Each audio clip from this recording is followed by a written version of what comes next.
ಪರಮ ಪೂಜ್ಯ ಶ್ರೀ ಶ್ರೀ ವಿದ್ಯಾಧೀಶ ತೀರ್ಥರು ಹಾಗೂ ಶ್ರೀ ಶ್ರೀ ವಿದ್ಯಾರಾಜೇಶ್ವರ ತೀರ್ಥರ ಚರಣಕಮನಗಳಿಗೆ ಕರ್ನಾಟಕ ಸಂಘದ ಎಲ್ಲ ಸದಸ್ಯರ ಪರವಾಗಿ ಹಾಗೂ ಇಲ್ಲಿ ನೆರೆದಿರುವ ಎಲ್ಲ ಭಕ್ತರ ಪರವಾಗಿ ಭಕ್ತಿಪೂರ್ವಕ ಪ್ರಣಾಮವನ್ನು ಮಾಡ್ತಾ ಇದ್ದೇವೆ. ಸಣ್ಣ ಸ್ವಾಮಿಗಳು ಫಸ್ಟ್ ಟೈಮ್ ಬರ್ತಾ ಇದ್ದಾರೆ ಇಲ್ಲಿ, ಅವರಿಗೆ ವಿಶೇಷ ಸ್ವಾಗತ. ನನಗೆ ನೆನಪಾಗ್ತದೆ, ಹಲವಾರು ವರ್ಷದ ಕೆಳಗೆ ಶ್ರೀಗಳವರು ಪ್ರವಚನ ಕೊಡುವಾಗ ಅದ್ವಾನ ಮಠದ ಸಣ್ಣ ಸ್ವಾಮಿಗಳು ಬರ್ತಾಯಿದ್ದರು. ಅವ್ರನ್ನ 10 ನಿಮಿಷ ಮಾತಾಡಿ ಆಮೇಲೆ ದೊಡ್ಡ ಸ್ವಾಮಿಗಳು ಅವ್ರಿಗೆ ಟ್ರಾನ್ಸ್ಫರ್ ಮಾಡ್ತಿದ್ರು. ಭಾಳ ಚೆನ್ನಾಗಿರ್ತಿತ್ತು. ಈಗ ಅದ್ವಾನ ಮಠದ ಸ್ವಾಮಿಗಳು ಈಶತೀರ್ಥರು ಭಾಳ ಒಳ್ಳೆಯ ವಾಗ್ಮಿಯಾಗಿ ಭಾಳ ಚೆನ್ನಾಗಿ ಮಾತಾಡ್ತಾ ಇದ್ದಾರೆ. ಅದು ಶ್ರೀಗಳವರ ಕೃಪೆ ಮತ್ತು ಈ ಜಾಗದ ಪವರ್. ಈ ಜಾಗದಲ್ಲಿ ಪ್ರಥಮ ಬಾರಿಗೆ ಅವರೇ ನನ್ನ ಹತ್ರ ಹೇಳಿದರು, ಪ್ರಥಮ ಬಾರಿಗೆ ಅವರು ಚೆನ್ನೈಯಲ್ಲಿ ಪ್ರಥಮ ಬಾರಿಗೆ ನಾನು ಸಂದೇಶ ಕೊಟ್ಟಿದ್ದೆ ಈ ಹಾಲ್ನಲ್ಲಿ ನಿಂತ್ಕೊಂಡು. ಈ ಹಾಲ್ ಮೇಲೆ ಒಂದು ವಿಶೇಷ ಅಭಿಮಾನ ಇತ್ತು ಅವರಿಗೆ. ನಾನು ಉಡುಪಿಗೆ ಹೋದಾಗೆಲ್ಲ ಕೇಳ್ತಾರೆ, ಹೇಗುಂಟು ನಿಮ್ಮ ಸ್ಕೂಲು, ನಿಮ್ಮ ಹಾಲೆಲ್ಲ ಹೇಗುಂಟು ಕೇಳ್ತಾ ಇರ್ತಾರೆ ನನ್ನ ಹತ್ರ. ಹಾಗೆ ರಾಜರಾಜೇಶ್ವರಿ ಕೂಡ ಇದೇ ರೀತಿ ನಮ್ಮೆಲ್ಲರಿಗೂ ಒಂದು ಹೆಮ್ಮೆಯ ಒಂದು ಸ್ವಾಮಿಗಳಾಗಿ ವಿದ್ಯಾಧೀಶರಿಗೆ ಸರಿಯಾದ ಒಂದು ಶಿಷ್ಯರಾಗಿ ಬೆಳೆದು ಬರ್ತಾರಂತ ಕೃಷ್ಣನಿಂದ ನಾವೆಲ್ಲ ಭಕ್ತರು ಪ್ರಾರ್ಥನೆ ಮಾಡ್ತಾ ಇದ್ದೇವೆ. ಇನ್ನು ನಿನ್ನೆಯ ದಿನ ಶ್ರೀನಿವಾಸ ಕಲ್ಯಾಣದ ಪ್ರಾರಂಭ ಆಗಿದೆ. ಅದು ತಿರುಪತಿ ಕೊಡ ಬಗ್ಗೆ ಒಂದು ಹೇಳಿದರು, ಅದು ತುಂಬ ಜನಕ್ಕೆ ಗೊತ್ತಿರಲಿಕ್ಕಿಲ್ಲ. ಆದ್ದರಿಂದ ಒಂದು 2 ನಿಮಿಷ ಅದರ ಬಗ್ಗೆ ಹೇಳಲಿಕ್ಕೆ ನಾನು ಇಷ್ಟಪಡ್ತೇನೆ. ತಿರುಪತಿ ಕೊಡ ಹೇಳುವಂಥದ್ದು ಪುರಾತನ ಕಾಲದಿಂದ ನಡೆದುಕೊಂಡು ಬಂದ ಒಂದು ಪದ್ಧತಿ. ಚೆನ್ನೈ ಮತ್ತು ಆಂಧ್ರ ಪ್ರದೇಶ ಮತ್ತು ತಮಿಳುನಾಡು ಒಂದು ಬೇರೆ ಬೇರೆ ಆಗಿರಲಿಲ್ಲ, ಎಲ್ಲ ಒಂದೇ ಆಗಿತ್ತು. ಚೆನ್ನೈನ ಬಂಗಾಳ ಅಖಾತ ಈ ಸಮುದ್ರದಿಂದ ಹೊರಟು ತಿರುಪತಿಯ ದೇವರ ಸನ್ನಿಧಿಯವರೆಗೆ ಕೋಡೆಯನ್ನು ಹಿಡ್ಕೊಂಡು ಹೋಗುವ ಪದ್ಧತಿ. ಆಗ ಸಾವಿರಾರು ಜನ ಸೇರ್ತಾರೆ, ಅದಕ್ಕೆ ಸಾವಿರಾರು ಜನ, ಲಕ್ಷಾಂತರ ಜನ ಸೇರ್ತಾರೆ. ಇಲ್ಲಿಂದ ಚೆನ್ನೈನಿಂದ ದೇವರ ಸನ್ನಿಧಿವರೆಗೂ ಪಾದಯಾತ್ರೆ ಮಾಡ್ಕೊಂಡು ಹೋಗುವಂಥದ್ದು. ಆಗ ಸಾವಿರಾರು ಜನ ಅವರೊಟ್ಟಿಗೆ ನಡ್ಕೊಂಡು ಹೋಗ್ತಾರೆ. ಅದು ಸಾಮಾನ್ಯ ಒಂದು 9 ದಿನದ ಪ್ರಕ್ರಿಯೆ ಕಾಣುತ್ತೆ. ಅದು ಹೋಗಿ ಕೊನೆಗೆ ಆ ಕೊಡೆಯನ್ನು ದೇವರಿಗೆ ಸಮರ್ಪಿಸ್ತಾರೆ. ಅಲ್ಲಿಯ ಉತ್ಸವ ಆಗುವಾಗ ಅದನ್ನು ಪ್ರಯೋಜನ ಮಾಡ್ತಾರೆ. ಅದಕ್ಕೆ ನಾನು ಅದನ್ನು ಕಣ್ಣಾರೆ ನೋಡಿದ್ದೇನೆ. ಪ್ರತಿಯೊಂದು ಮನೆಯಲ್ಲಿ ಕೂಡ ಆ ಕೊಡೆ ಹೋಗುವ ದಿವಸ ಅಲ್ಲಿ ಉತ್ಸವ ಇರುತ್ತೆ. ಇಲ್ಲಿ ಚೆನ್ನೈಯಿಂದ ಹಿಡಿದು ತಿರುಪತಿವರೆಗೆ ಎಷ್ಟು ಹಳ್ಳಿಗಳು ಬರ್ತವೆ, ಎಷ್ಟು ನಗರಗಳು ಬರ್ತವೆ, ಅದೆಲ್ಲ ಪಾಸಾಗಿ ಹೋಗುವಾಗ ಅಲ್ಲಲ್ಲೇ ಜನಗಳು ಸೇರಿ ಕೊಡೆಯನ್ನು ಅವರು ಆದರದಿಂದ ಸ್ವಾಗತ ಮಾಡಿಕೊಳ್ಳೋದು ನೋಡೋದೇ ಒಂದು ಸಂತೋಷ. ಅಂಥ ಒಂದು ತಿರುಪತಿ ಕಡೆಯನ್ನು ಉದ್ಘಾಟನೆ ಮಾಡುವಂತಹ ಒಂದು ಯೋಗ ನಿನ್ನೆ ಶ್ರೀಗಳವರು ಸಿಕ್ಕಿದ್ದು ನಮಗೆಲ್ಲ ತುಂಬ ಹೆಮ್ಮೆಯ ವಿಷಯ. ಮುಂದೆ ಶ್ರೀಗಳು ಮುಂದುವರಿಸಬೇಕಂತ ಕೇಳ್ಕೊಳ್ತೇನೆ. ನಮಸ್ಕಾರ. ನಿನ್ನೆ ಹೇಳಿದ್ದೆ ಒಬ್ಬರು ಜನರು 10 ಜನ ಕರ್ಕೊಂಡು ಬರಬೇಕಂತ. ಒಂದು ಜನ ಕೂಡ ಬಂದ ಕಾಣ್ತಾ ಇಲ್ಲ. ಆದ್ದರಿಂದ ನಾಳೆಯಿಂದ ಅದು ಸ್ವಲ್ಪ ಇಷ್ಟು ಒಳ್ಳೆಯ ವಾತಾನುಕೂಲ ವಾತಾವರಣ ಇದೆ, ಶ್ರೀಗಳಂತಹ ಅದ್ಭುತವಾದ ಒಂದು ಭಾಷಣ ಇದೆ, ಆಯಿತಾ, ಒಂದು ದೇವತ್ವದ ಒಂದು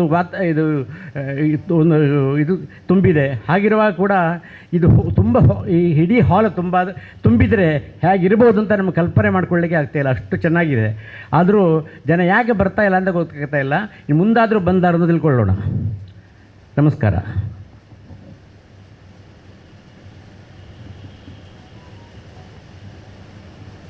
ಸ್ವಾಮಿ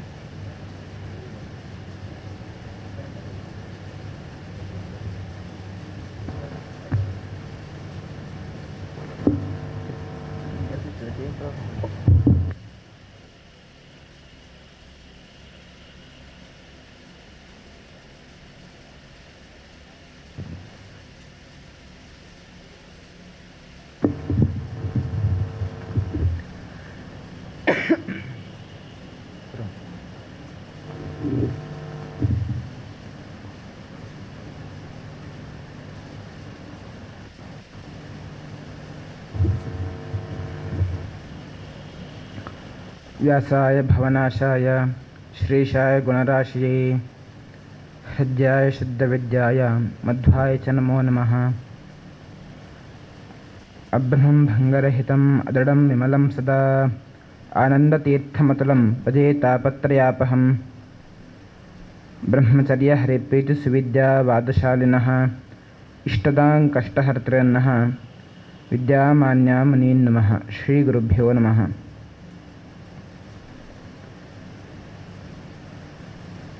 ನವರಾತ್ರಿಯ ಈ ಪರ್ವಕಾಲ ತಿರುಪತಿಯಲ್ಲಿ ಬ್ರಹ್ಮೋತ್ಸವ, ಶ್ರೀನಿವಾಸ ದೇವರಿಗೆ ಬ್ರಹ್ಮೋತ್ಸವ ಆಗುವಂತಹ ಈ ಪರ್ವಕಾಲ. ಈ ಸಮಯದಲ್ಲಿ ನಾವೆಲ್ಲರೂ ಕೂಡ ಆ ಶ್ರೀನಿವಾಸನ ಅನುಗ್ರಹಕ್ಕೆ ಪಾತ್ರರಾಗಬೇಕೆಂದು ಹೇಳಿದರೆ ಮುಖ್ಯವಾಗಿ ಅವನನ್ನು ನಾವು ತಿಳಿದುಕೊಳ್ಳಬೇಕು. ಭಗವಂತ ಎಂಥವನು, ಅವನ ಮಾಹಾತ್ಮ್ಯ ಅಂತ ನಾವು ತಿಳಿದುಕೊಂಡಾಗ ಮಾತ್ರ ಭಗವಂತ ಅನುಗ್ರಹಕ್ಕೆ ಪಾತ್ರರಾಗಬಹುದು. ಅಂತಹ ಭಗವಂತನನ್ನು, ಶ್ರೀನಿವಾಸನನ್ನು ನಾವು ಹೇಗೆ ಸ್ತೋತ್ರ ಮಾಡಬೇಕಂತ ಹೇಳಬೇಕಾದರೆ ವಾದಿರಾಜರು ತುಂಬ ಚೆನ್ನಾಗಿ ವರ್ಣನೆ ಮಾಡ್ತಾರೆ. ಆನಂದ ತೀರ್ಥ ವರದೆ ದಾನವಾರಣ್ಯ ಪಾವಕೆ ಜ್ಞಾನದಾಯಿನಿ ಸರ್ವೇಶೆ ಶ್ರೀನಿವಾಸೇಸ್ತು ಮೇ ಮನಃ ಎಂಬುದಾಗಿ ತುಂಬ ಅಪೂರ್ವವಾದಂತಹ ಶ್ಲೋಕದಿಂದಾಗಿ ಸ್ತೋತ್ರ ಮಾಡ್ತಾರೆ. ಇದರಲ್ಲಿ ಸುಮಾರು ವಿಚಾರ ನಾವು ನೋಡ್ಲಿಕ್ಕೆ ಬರ್ತದೆ. ಅದರಲ್ಲಿ ಮೇಲ್ನೋಟಕ್ಕೆ ಬರುವಂತಹ ಅರ್ಥ ನೋಡಬೇಕಾದರೆ ಸುಲಭ ಉಂಟದು, ನೋಡಿದಾಗ ಅರ್ಥ ಆಗ್ತದೆ. ಆನಂದ ತೀರ್ಥ ವರದೆ ಎಂದು ಹೇಳಬೇಕಾದರೆ ಸ್ವತಃ ಮಧ್ವಾಚಾರ್ಯರಿಗೆ ವರವನ್ನು ಕೊಟ್ಟವರು ಶ್ರೀನಿವಾಸ ದೇವರು ಎಂಬುದಾಗಿ, ಭಗವಂತ ಶ್ರೀನಿವಾಸ ದೇವರು ಎಂಬುದಾಗಿ, ಅಥವಾ ಮಧ್ವಾಚಾರ್ಯರು ಎಂಬಂತಹ ವರವನ್ನು ನಮಗೆ ಕೊಟ್ಟಿದ್ದಾರೆ. ಅದರಿಂದಾಗಿ ಆನಂದ ತೀರ್ಥ ವರದೆ ಎಂಬುದಾಗಿ ಪ್ರಾರಂಭದಲ್ಲಿ ಹೇಳ್ತಾರೆ. ಅದಾದ ಮೇಲೆ ದಾನವಾರಣ್ಯ ಪಾವಕೆ, ದಾನವನ್ನು ಹೇಳಬೇಕಾದ್ರೆ ರಾಕ್ಷಸರು, ಆ ರಾಕ್ಷಸರ ಅರಣ್ಯ ಕಾಡು, ಅದಕ್ಕೆ ಬೆಂಕಿ ಹಾಗೆ ಉಳ್ಳವರು ಅಂತ ಹೇಳಬೇಕಾದರೆ ಮುಖ್ಯವಾಗಿ ದಾನವರನ್ನು ಅಂದರೆ ದೈತ್ಯರನ್ನು, ರಾಕ್ಷಸರನ್ನು ಸಂಹಾರ ಮಾಡುವವರು ಅದು ಶ್ರೀನಿವಾಸ ದೇವರು. ಅಂತಹ ಶ್ರೀನಿವಾಸ ದೇವರಲ್ಲಿ ನನ್ನ ಮನಸ್ಸಿರಲಿ ಎಂಬುದಾಗಿ ಪ್ರಾರ್ಥನೆ ಮಾಡ್ತಿರುವಂಥದ್ದು. ಮುಂದೆ ಜ್ಞಾನದಾಯಿನಿ ಹೇಳಬೇಕಾದರೆ ಜ್ಞಾನವನ್ನು ಕೊಡುವವರು ಶ್ರೀನಿವಾಸ ದೇವರು. ಹಾಗೆಯೇ ಸರ್ವೇಶ, ಇಡೀ ಜಗತ್ತಿಗೆ ಒಡೆಯನಾದವನು ಅದು ಆ ಶ್ರೀನಿವಾಸ. ಅಂತಹ ಶ್ರೀನಿವಾಸನಲ್ಲಿ ನನ್ನ ಮನಸ್ಸು ಯಾವತ್ತೂ ಇರಲಿ ಎಂಬಂತಹ ಪ್ರಾರ್ಥನೆ ಈ ಶ್ಲೋಕದಲ್ಲಿ ಇರುವಂಥದ್ದು. ಆದರೆ ಇದನ್ನು ನಾವು ಇನ್ನೂ ವಿಸ್ತಾರವಾಗಿ ಮಾಡ್ತಾ ಹೋಗಬಹುದು. ಪ್ರಾರಂಭದಲ್ಲಿ ಹೇಳಬೇಕು, ಅಲ್ಲಿ ಶ್ರೀನಿವಾಸ ದೇವರ ರೂಪ ಎಲ್ಲರೂ ಕೂಡ ಗೊತ್ತಿರುವಂಥದ್ದು. 4 ಕೈಗಳನ್ನು ಹಿಡಿದುಕೊಂಡು ಅವರು ನಿಂತಿರುವಂತಹ ರೂಪ. ನಾವು ಪೂಜೆ ಮಾಡಬೇಕಾದರೆ ಶಾಸ್ತ್ರದಲ್ಲಿ ಹೇಳುವಂತಹ ಮಾತೇನು ನೋಡಬೇಕಾದರೆ ಪೂಜೆಯಲ್ಲಿ ಆರತಿ ಮಾಡಬೇಕು. ಹೇಳಬೇಕಾದರೆ ಬಲಬದಿಯಿಂದ ಕೆಳಗಿಂದ ಆರಂಭ ಮಾಡಿಕೊಂಡು ಪ್ರದಕ್ಷಿಣಾಕಾರವಾಗಿ ನಾವು ದೇವರಿಗೆ ಆರತಿಯನ್ನು ನಾವು ಬೆಳಗಬೇಕು. ದರ್ಶನವನ್ನು ಕೂಡ ನಾವು ಹಾಗೇ ಮಾಡಬೇಕೆಂಬುದಾಗಿ ಶಾಸ್ತ್ರಗಳು ಹೇಳ್ತಾರೆ. ಅದರಿಂದಾಗಿ ನಾವು ದರ್ಶನ ಮಾಡಬೇಕಾದ್ರೂ ಕೂಡ ಭಗವಂತನ ಪಾದವನ್ನು ಆರಂಭ ಮಾಡಿಕೊಂಡು ತಲೆ ತನಕ ನೋಡಿ ಮತ್ತೆ ಪುನಃ ಪಾದ ತನಕ ನೋಡಬೇಕು. ಯಾಕಂದರೆ ಮುಖ್ಯವಾಗಿ ನಮಗೆ ಪಾದದ ಉಪಾಸನೆ ಇರುವುದು. ಅದರಿಂದಾಗಿ ಹಾಗೆ ನೋಡಬೇಕೆಂಬಂತಹ ವಿಚಾರವನ್ನು ಕೂಡ ಶಾಸ್ತ್ರಗಳು ಹೇಳುತ್ತಾರೆ. ಈಗ ಪ್ರಕೃತಿಯನ್ನು ನಾವು ಶ್ರೀನಿವಾಸರನ್ನು ನಾವು ತಿರುಪತಿ ಹೋದಾಗ ನೋಡಬೇಕು. ಪಾದದಿಂದ ಆರಂಭ ಮಾಡಿಕೊಂಡು ಪ್ರದಕ್ಷಿಣಾಕಾರವಾಗಿ ತಲೆಗೆ ತನಕ ಹೋಗಿ ಮತ್ತೆ ಪುನಃ ನಾವು ಪ್ರದಕ್ಷಿಣಾಕಾರವಾಗಿ ಕಾಲು ಬುಡಕ ಬರಬೇಕಾದರೆ ಏನೆಲ್ಲ ಕಾಲದಲ್ಲಿ ಹೇಳಬೇಕಾದರೆ ಈ 4 ಕೈಗಳು ನಮಗೆ ಕಾಣ್ತದೆ. 4 ಕೈಗಳಲ್ಲಿ 4 ಆಯುಧ. ಒಂದು ವರ, ಕೆಳಗಿನ ಪ್ರಾರಂಭ ಮಾಡಬೇಕಾದರೆ ಕೆಳಗಿನಿಂದ ಆರಂಭ ಮಾಡಬೇಕಾದರೆ ಬಲಬದಿ ಕೆಳಗಡೆಯಲ್ಲಿ ವರಮುದ್ರೆಯನ್ನು ಹಿಡಿದುಕೊಂಡಿದ್ದಾರೆ. ಮೇಲೆ ಹೋದಾಗ ಶ್ರೀನಿವಾಸ ದೇವರು ಚಕ್ರವನ್ನು ಹಿಡಿದುಕೊಂಡಿದ್ದಾರೆ. ಎಡಗೈಯಲ್ಲಿ ಶಂಖ, ಕೊನೆಯ ಒಂದು ಕೈಯನ್ನು ಸೊಂಟದಲ್ಲಿ ಹಿಡಿದುಕೊಂಡಿದ್ದಾರೆ. ಹೀಗೆ ತಮ್ಮ ಈ 4 ಕೈಗಳಲ್ಲಿ ಏನು ಮಾಡ್ತಿದ್ದಾರೆ ಎಂಬುದನ್ನು ಹೇಳುವಂಥದ್ದೇ ಈ ಶ್ಲೋಕ. ಯಾಕೆಂದರೆ ಪ್ರಾರಂಭದಲ್ಲಿ ಹೇಳಬೇಕಾದರೆ ಆನಂದ ತೀರ್ಥ ವರದೆ ಎಂಬುದಾಗಿ ಹೇಳ್ತಿರುವಂಥದ್ದು. ನಮಗೆ ಭಗವಂತನನ್ನು ತಿಳಿಸುವಂತಹ ಆನಂದ ಹೇಳಬೇಕಾದರೆ ಭಗವಂತ ಅಂತ ಅರ್ಥ.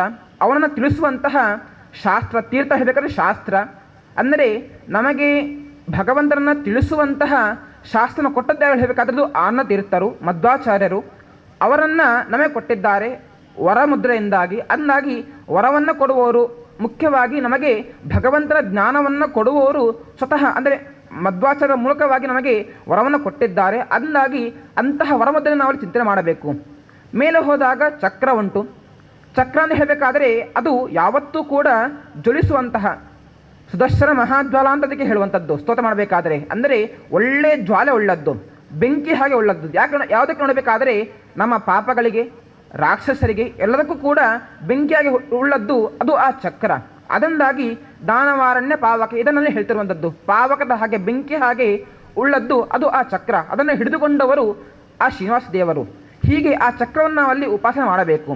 ಮುಂದೆ ಹೋದಾಗ ಎಡಬದಿಯಲ್ಲಿ ಮೇಲುಗಡೆ ಶಂಖ ಉಂಟು. ಶಂಖ ಅಂತ ಹೇಳಬೇಕಾದ್ರೆ ಲಕ್ಷ್ಮಿಯ ಸನ್ನಿಧಾನ. ಅಂದರೆ ಜ್ಞಾನವನ್ನು ಕೊಡುವಂಥದ್ದು ಮುಖ್ಯವಾಗಿ ಆ ಶಂಖ. ಯಾಕಂದರೆ ಭಾಗವತದಲ್ಲಿ ಒಂದು ಪ್ರಸಂಗದಲ್ಲಿ ಆ ಶಂಖಕ್ಕಿರುವ ಮಹತ್ವ ನೋಡಬಹುದು. ಧ್ರುವ ತಾನು ತಪಸ್ಸು ಮಾಡ್ತಾನೆ.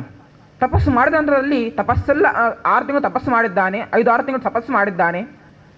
ಭಗವಂತ ತಾನು ಪ್ರತ್ಯಕ್ಷನಾಗಿದ್ದಾನೆ. ಭಗವಂತ ನೋಡಿದಾಗ ಆ ಧ್ರುವನಿಗೆ ಮಾತು ಬರುವುದಿಲ್ಲ. ಯಾಕಂದರೆ ಆ ಆನಂದದಿಂದಾಗಿ ಆ ಭಗವಂತ ರೂಪ ನೋಡಿಕೊಂಡು ಆಶ್ಚರ್ಯಚಕಿತವಾಗಿ ಏನು ಮಾತು ಬರಲಿಕ್ಕೆ ಅವನಿಗೆ ಏನು ಮಾತನಾಡಲಿಕ್ಕೆ ಅವನಿಗೆ ಆಗೋದಿಲ್ಲ. ಆವಾಗ ಭಗವಂತನೇ ಅವರಿಗೆ ಮಾತು ಬರಬೇಕು. ಅಂದರೆ ಮಾತು ಬರೋದು ಇಲ್ಲ ಅಂತಲ್ಲ, ಮಾತು ಇತ್ತು, ಆದರೆ ಆ ಆನಂದದಿಂದಾಗಿ ಮಾತಾಡಲಿಕ್ಕೆ ಅವನಿಗೆ ಆಗ್ತಾ ಇರಲಿಲ್ಲ. ಅದಕ್ಕೋಸ್ಕರ ಸ್ವತಃ ಭಗವಂತ ತಾನು ತನ್ನ ಶಂಖವನ್ನು ಆ ಕಪೋಲಕ್ಕೆ ತಾಗಿಸ್ತಾನೆ. ಆವಾಗ ಆ ಧ್ರುವ ಚೆನ್ನಾಗಿ ಆ ಭಗವಂತ ಸ್ತೋತ್ರ ಮಾಡ್ತಾನೆ. ಅಂದರೆ ಆ ಶಂಖದ ಒಂದು ಸ್ಪರ್ಶದಿಂದಾಗಿ ಜ್ಞಾನ ಅವನಿಗೆ ಬಂತು. ಅಂದರೆ ಜ್ಞಾನವನ್ನು ಕೊಡೋದು ಮುಖ್ಯವಾಗಿ ಆ ಶಂಖ. ಅದರಿಂದಾಗಿ ಆ ಜ್ಞಾನದಾಯಿನಿ ಹಿಳುಮುಖವಾಗಿ ಆ ಜ್ಞಾನ ಕೊಡುವಂತಹ ಶಂಖವನ್ನು ಹಿಡಿದುಕೊಂಡವರು ಅದು ಶ್ರೀನಿವಾಸ ದೇವರು. ಅದರಿಂದಾಗಿ ನಾವು ಆ ಶಂಖದಿಂದಾಗಿ ಜ್ಞಾನದಾಯಿನಿ ಎಂಬುದನ್ನು ನಾವಲ್ಲಿ ಚಿಂತನೆ ಮಾಡಬೇಕು. ಇದು ಆದ ಮೇಲೆ ಕೊನೆಯಲ್ಲಿ ಬರುವಂಥದ್ದು ಸೊಂಟಲ್ಲಿ ಕೈ ಹಿಡಿದುಕೊಂಡಿದ್ದಾನೆ. ಅರ್ಥ ನೋಡಬೇಕಾದರೆ ಭಗವಂತ ಸರ್ವೇಶನಾಗಿದ್ದಾನೆ ಅಂತ ಅರ್ಥ. ಹೇಗೆ ನೋಡಬೇಕಾದ್ರೆ ಅದಕ್ಕೆ ಸಂಬಂಧ ನೋಡಬೇಕಾದರೆ ನೋಡಿ, ನಾವು ಈ ಸಂಸಾರದಲ್ಲಿ ಇದ್ದೇವೆ. ಸಂಸಾರದಲ್ಲಿ ಇರಬೇಕಾದ್ರೆ ಇಲ್ಲಿಂದ ನಾವು ಪಾರು ಮಾಡಬೇಕು. ಸಂಸಾರವನ್ನು ಬಿಟ್ಟು ಈ ಸಮುದ್ರವನ್ನು ಬಿಟ್ಟು ನಾವು ಭಗವಂತ ಇನ್ನೊಂದು ದಡದಲ್ಲಿರುವಂಥದ್ದು ಆ ಭಗವಂತ, ಅವನ ಬಳಿಗೆ ನಾವು ಹೋಗಬೇಕು ಹೇಳಿದರೆ ಅವನೇ ಭಗವಂತನೇ ನಮಗೆ ಅನುಗ್ರಹ ಮಾಡಬೇಕು. ಅದು ಹೇಗೆ ನೋಡಬೇಕಾದ್ರೆ ನಾವು ಸರ್ವೇಶ ಅಂದರೆ ಇಡೀ ಜಗತ್ತಿಗೆ ಭಗವಂತ ಒಡೆಯ ಅಂತ ನಾವು ಚಿಂತನೆ ಮಾಡಿದಾಗ ಭಗವಂತ ನಮಗೆ ಅನುಗ್ರಹ ಮಾಡ್ತಾನೆ. ತನ್ಮೂಲಕವಾಗಿ ಇಡೀ ಈ ಸಮುದ್ರ ಯಾವುದುಂಟು ನಮಗೆ ದಾಟಲಿಕ್ಕೆ ಆಗಲ್ಲ. ಸಮುದ್ರ ಹೇಳಬೇಕಾದ್ರೆ ಆಳವಾದ ಸಮುದ್ರ, ಬಿದ್ದರೆ ಮೇಲೆ ಬರಲಿಕ್ಕೆ ನಮಗೆ ಸಾಧ್ಯನೇ ಇಲ್ಲ. ಈಗ ನಾವು ಬಿದ್ದ ಆಗಿದೆ, ಇದನ್ನು ನಾವು ದಾಟಿಕೊಂಡು ಹೋಗಬೇಕು. ಹೋಗೋದು ಹೇಳಬೇಕಾದ್ರೆ ನಡೆದುಕೊಂಡು ಹೋಗಲಿಕ್ಕೆ ಸಾಧ್ಯ, ಈಜುಕೊಂಡು ಹೋಗಲಿಕ್ಕೆ ನಮಗೆ ಸಾಮರ್ಥ್ಯ ಇಲ್ಲ. ಅದಕ್ಕೋಸ್ಕರನೇ ಭಗವಂತನ ನಾವು ಸರ್ವೇಶನ ಉಪಾಸನೆ ಮಾಡಬೇಕಾದ್ರೆ ಭಗವಂತನ ಹೇಳ್ತಾನೆ, ನಾನು ತನ್ನ ಕೈಯನ್ನು ಸೊಂಟಲ್ಲಿ ಹಿಡಿದುಕೊಂಡಿದ್ದಾನೆ. ಅರ್ಥ ನೋಡಬೇಕಾದರೆ ನಿಮಗೆ ಈ ಸಾಗರ ಉಂಟು, ಸಂಸಾರ ಎಂಬ ಸಾಗರ ಉಂಟು. ಇಲ್ಲಿ ನೀರನ್ನು ನಾನು ಸೊಂಟಕ್ಕೆ ಬರುವಷ್ಟು ಮಾತ್ರ ಮಾಡ್ತೇನೆ. ಅಂದರೆ ಇಲ್ಲಿ ತನಕ ಮಾತ್ರ ನೀರು ಬಂದಾಗ ನಮ್ಗೆ ನಡೆದುಕೊಂಡು ಆರಾಮಲ್ಲಿ ಹೋಗಬಹುದು. ಅದರಿಂದಾಗಿ ಈ ರೀತಿಯಾಗಿ ನಾವು ಆ ಭಗವಂತನನ್ನು ಉಪಾಸನೆ ಮಾಡಬೇಕು. ಭಗವಂತನ ರೂಪ ಯಾವ ರೀತಿ ಉಂಟು ತೋರಿಸಿಕೊಂಡದ್ದು ಅದು ಈ ಶ್ಲೋಕದಿಂದಾಗಿ. ಅಂದರೆ ಆನ ತೀರ್ಥ ವರದೆ ಹೇಳುವ ಮೂಲಕವಾಗಿ ಆ ವರಮುದ್ರೆಯನ್ನು ಮೇಲೆ ಹೋಗಬೇಕಾದ ಚಕ್ರದಿಂದಾಗಿ ದಾನವಾರಣ್ಯ ಪಾವಕೆ ನಮಗೆ ಬರುವಂತಹ ಸಮಸ್ಯೆಯನ್ನು ಪರಿಹಾರ ಮಾಡುವಂತಹ ಆ ಚಕ್ರ. ಹಾಗೆಯೇ ಶಂಖ ಜ್ಞಾನವನ್ನು ಕೊಡುವಂಥದ್ದು. ಇಷ್ಟೆಲ್ಲ ಆದಾಗ ನೋಡಿ, ಮೊದಲಿಗೆ ಭಗವಂತ ವರ ಕೊಡ್ತಾನೆ. ಏನು ವರ ಹೇಳಬೇಕಾದ್ರೆ ಶಾಸ್ತ್ರ ಅದನ್ನು ಕೊಟ್ಟಂತಹ ಮಧ್ವಾಚಾರ್ಯರು ಅವರ ವರವನ್ನು ಕೊಟ್ಟಿದ್ದಾರೆ. ವರವನ್ನು ಕೊಟ್ಟರಿಂದ ನಮಗೆ ಉಪಯೋಗ ನೋಡಬೇಕಾದ್ರೆ ಉಪಯೋಗ ಇಷ್ಟೇ, ನಾವು ಭಗವಂತ ಬಳಿಗೆ ಹೋಗಲಿಕ್ಕೆ ಆಗ್ತದೆ ಅಂತ. ಸಂಸಾರ ಸಾಗರವನ್ನು ದಾಟಿಕೊಂಡು ಹೋಗಲಿಕ್ಕೆ ಆಗ್ತದೆ ಅಂತ. ಹೇಗೆ ನೋಡಬೇಕಾದ್ರೆ ವರವನ್ನು ಕೊಟ್ಟಿದ್ದಾನೆ, ಹೌದು.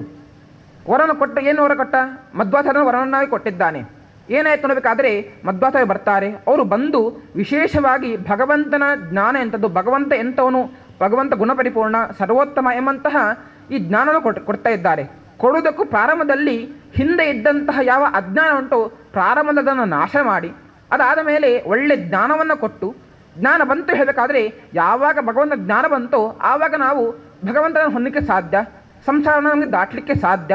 ಇಷ್ಟನ್ನು ಈ ಶ್ಲೋಕ ನಮಗೆ ತಿಳಿಸ್ತಾ ಉಂಟು. ಅದರಿಂದಾಗಿ ನಾವು ಈ ಶ್ಲೋಕವನ್ನು ಹೇಳಬೇಕಾದ್ರೆ ಪ್ರಾಯ ಈ ಶ್ಲೋಕ ಎಲ್ಲರಿಗೂ ಕೂಡ ಬಂದೇ ಬರ್ತದೆ. ಈ ಶ್ಲೋಕವನ್ನು ಹೇಳಬೇಕಾದ್ರೆ ನಮ್ಮ ಚಿಂತನೆ ಇಷ್ಟಿರಬೇಕು. ಏನೆಂದರೆ, ಶ್ರೀನಿವಾಸ ದೇವರೇ ವರವನ್ನು ಕೊಟ್ಟಿದ್ದೀರಿ, ಆ ವರದಿಂದಾಗಿ ನಮಗೆ ನಮ್ಮಲ್ಲಿರುವಂತಹ ಅಜ್ಞಾನ ನಾಶವಾಗಿ ಜ್ಞಾನ ಬರಬೇಕು, ತನ್ಮೂಲಕವಾಗಿ ನಿಮ್ಮನ್ನು ಸೇರುವಂತಹ ಒಂದು ಅನುಗ್ರಹ ನಮಗೆ ಆಗಬೇಕು. ಇಂತಹ ಒಂದು ರೂಪ ನಿಮ್ಮದ್ದು ಅಂತ ನಾವು ಚಿಂತೆ ಮಾಡಿಕೊಂಡಾಗ ನಮಗೆ ಆ ಭಗವಂತ, ಆ ಶ್ರೀನಿವಾಸ ದೇವರು ಒಳ್ಳೆಯ ಅನುಗ್ರಹವನ್ನು ಮಾಡ್ತಾ ನಾವಿಲ್ಲಿ ನೋಡಬೇಕು. ಹೀಗೆ ಹೇಳ್ತಾ ಪ್ರಾರಂಭದಲ್ಲಿರುವಂತಹ ಒಂದು ಆ ಶಬ್ದಕ್ಕೆ ನಾವಲ್ಲಿ ಗಮನ ಕೊಟ್ಟಾಗ ಅಲ್ಲಿ ಆನಂದ ತೀರ್ಥ ವರದೆ ಎಂಬುದಾಗಿ ವಾದಿರಾಜರು ತಾವು ವರ್ಣನೆ ಮಾಡ್ತಾರೆ ಶ್ರೀನಿವಾಸನನ್ನು. ಅಂದರೆ ನಮಗೆ ಮಧ್ವಾಚಾರ್ಯರನ್ನು ಭಗವಂತ ಕೊಟ್ಟಿದ್ದಾನೆ ಎಂಬುದಾಗಿ. ಅದು ಸತ್ಯನೇ. ಯಾಕಂದರೆ ಭಗವಂತನ ಒಂದು ಅನುಗ್ರಹದಿಂದಾಗಿಯೇ ಮಧ್ವಾಚಾರ್ಯ ಬಂದಿರುವಂಥದ್ದು. ಮಧ್ವದಲ್ಲಿ ಹೇಳಬೇಕಾದರೂ ಕೂಡ ಭಗವಂತನಿಗೆ ಈ ಕಲಿಯುಗದಲ್ಲಿ ಅವತಾರ ಮಾಡಲಿಕ್ಕೆ ಅವತಾರ ತಾನು ಮಾಡೋದಿಲ್ಲ. ಅದನ್ನಾಗಿ ಮುಂದೆ ಯಾರು ಮಾಡೋದು ಅಂತ ಪ್ರಶ್ನೆ ಬಂದಾಗ ವಾಯುದೇವರಾದಂತಹ ಮಧ್ವಾಚಾರ್ಯರನ್ನೇ ಭಗವಂತ ಮುಂದೆ ತಾನು ಕಳಿಸುತ್ತಾನೆ. ಅಂದರೆ ಆ ಭಗವಂತನಿಂದಾಗಿಯೇ ಮಧ್ವಾಚಾರ್ಯರು ವಾಯುದೇವರು ತಾವು ಇಲ್ಲಿ ಅವತಾರ ಮಾಡಿದ್ದಾರೆ. ಅದರಿಂದಾಗಿ ಅಂತಹ ವರವನ್ನು ಕೊಟ್ಟವರು ಶ್ರೀನಿವಾಸ ದೇವರು. ಆ ಒಂದು ಆನತೀರ್ಥ ಎಂಬಂಥ ಹೆಸರನ್ನು ಹಿಡಿದುಕೊಂಡು ವ್ಯಾಸರಾಜರು ತುಂಬ ಚೆನ್ನಾಗಿ ವರ್ಣನೆ ಮಾಡ್ತಾರೆ. ಅಭ್ರಮಂ ಭಂಗರಹಿತಂ ಅಜಡಂ ವಿಮಲಂ ಸದಾ ಆನಂದತೀರ್ಥಂ ಅತುಲಂ ಭಜೇ ತಾಪತ್ರಯವೆಂಬುದಾಗಿ ವಿಶೇಷವೇ ಸ್ತೋತ್ರ ಮಾಡ್ತಾರೆ. ಈ ಶ್ಲೋಕದ ಬಗ್ಗೆ ನಾವು ಸ್ವಲ್ಪ ಗಮನ ಕೊಡ್ತಾ, ಅಂದರೆ ಆ ಮಧ್ವಾಚಾರ್ಯರ ಅವರಲ್ಲಿರುವಂತಹ ಗುಣಗಳು ಎಂಥದ್ದು ಪ್ರಾರಂಭದಲ್ಲಿ ಹೇಳಬೇಕಾದ್ರೆ ಅಭ್ರಮಂ ಅಂತ ಹೇಳ್ತಾರೆ ಅಲ್ಲಿ.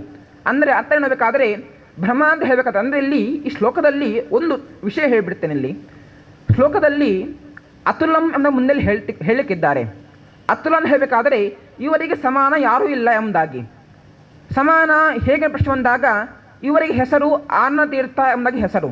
ತೀರ್ಥ ಹೇಳಬೇಕಾದ್ರೆ ನಮಗೆ ಪ್ರಾರಂಭದಲ್ಲಿ ತೀರ್ಥ ಅಂತ ಹೇಳಿದ ತಕ್ಷಣ ನೆನಪು ಬರುವಂಥದ್ದು ಜಲ, ಪವಿತ್ರವಂತಹ ಜಲ. ಅಂದರೆ ಗಂಗಾದಿ ಸಕಲ ತೀರ್ಥಗಳು ನಮಗೆ ನೆನಪು ಬರುವಂಥದ್ದು.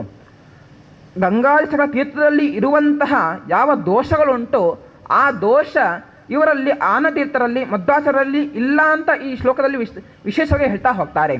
ಪ್ರಾರಂಭದಲ್ಲಿ ಇರುವಂತಹ ಮಾತು ನೋಡಬೇಕಾದ್ರೆ ಅಭ್ರಮದಲ್ಲಿ ಹೇಳ್ತಿದ್ದಾರೆ. ಭ್ರಮ ಅಂತ ಹೇಳಬೇಕಾದ್ರೆ ಈ ನೀರಿನಲ್ಲಿ ನದಿಗಳಲ್ಲಿ ಸುಳಿ ಇರ್ತದೆ.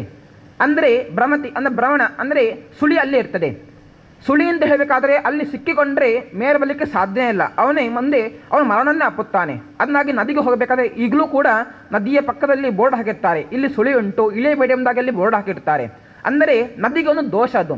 ಯದ್ಯಪಿ ನದಿಯಲ್ಲಿ ಎಲ್ಲರೂ ಸ್ನಾನ ಮಾಡಬೇಕು, ಆದರೆ ಕೆಲವೊಂದು ಕಡೆ ನದಿಯಲ್ಲಿ ಸ್ನಾನ ಮಾಡಬೇಡಿ ಅಂತ ಹೇಳ್ತಾರೆ. ಎಲ್ಲಿ ಹೇಳಬೇಕಾದ್ರೆ ಸುಳಿ ಎಲ್ಲಿ ಉಂಟು ಅಲ್ಲಿ ಸ್ನಾನ ಮಾಡಬೇಡಿ ಅಂತ ಹೇಳ್ತಾರೆ. ಅಂದರೆ ಒಂದು ರೀತಿಯಲ್ಲಿ ನದಿಗೆ ಇರೋ ದೋಷ ಅದನ್ನಬೇಕಾದರೆ ಆ ಭ್ರಮ ಅಂದರೆ ಸುಳಿ ಎಂಬುದು ದೋಷ. ಆದರೆ ಮಧ್ವಾಚಾರ್ಯರಾಗಬೇಕಾದ್ರೆ ಆ ದೋಷ ಎಂಬುದು ಇಲ್ಲ, ಭ್ರಮ ಇಲ್ಲ, ಅವರು ಅಭ್ರಮ ಅಂತ ಹೇಳ್ತಿದ್ದಾರೆ. ಯಾಕೆ ಹೇಳಬೇಕಾದ್ರೆ ಭ್ರಮ ಅಂತ ಹೇಳಬೇಕಾದ್ರೆ ಶಾಸ್ತ್ರದಲ್ಲಿ ಈ ಜ್ಞಾನ ಅಜ್ಞಾನ ಬಗ್ಗೆ ಹೇಳಬೇಕಾದ್ರೆ ಈ ಭ್ರಮ ಅಂತ ಹೇಳಬೇಕಾದ್ರೆ ನಮಗೆ ವಿಪರೀತ ಜ್ಞಾನ ಅಂದರೆ ಅಥವಾ ಇನ್ನು ಇದರಿಂದಾಗಿ ಭ್ರಮ ಹೇಮುಖವಾಗಿ ಅಜ್ಞಾನವನ್ನು ಹಿಡ್ಕೊಳ್ಬೋದು. ಹೀಗೆ ಅಜ್ಞಾನ ಮತ್ತು ಭ್ರಮ ವಿಪರೀತ ಜ್ಞಾನ ಇಲ್ಲದವರು ಅದು ಮಧ್ವಾಚಾರ್ಯರು. ಯಾಕೆ ಹೇಗೆ ಎಂಬುದನ್ನು ನಾವು ಮುಂದಿನ ನೋಡೋಣ ಅಂತ ಹೇಳ್ತಾ ಕೃಷ್ಣಾರ್ಪಣಮಸ್ತು.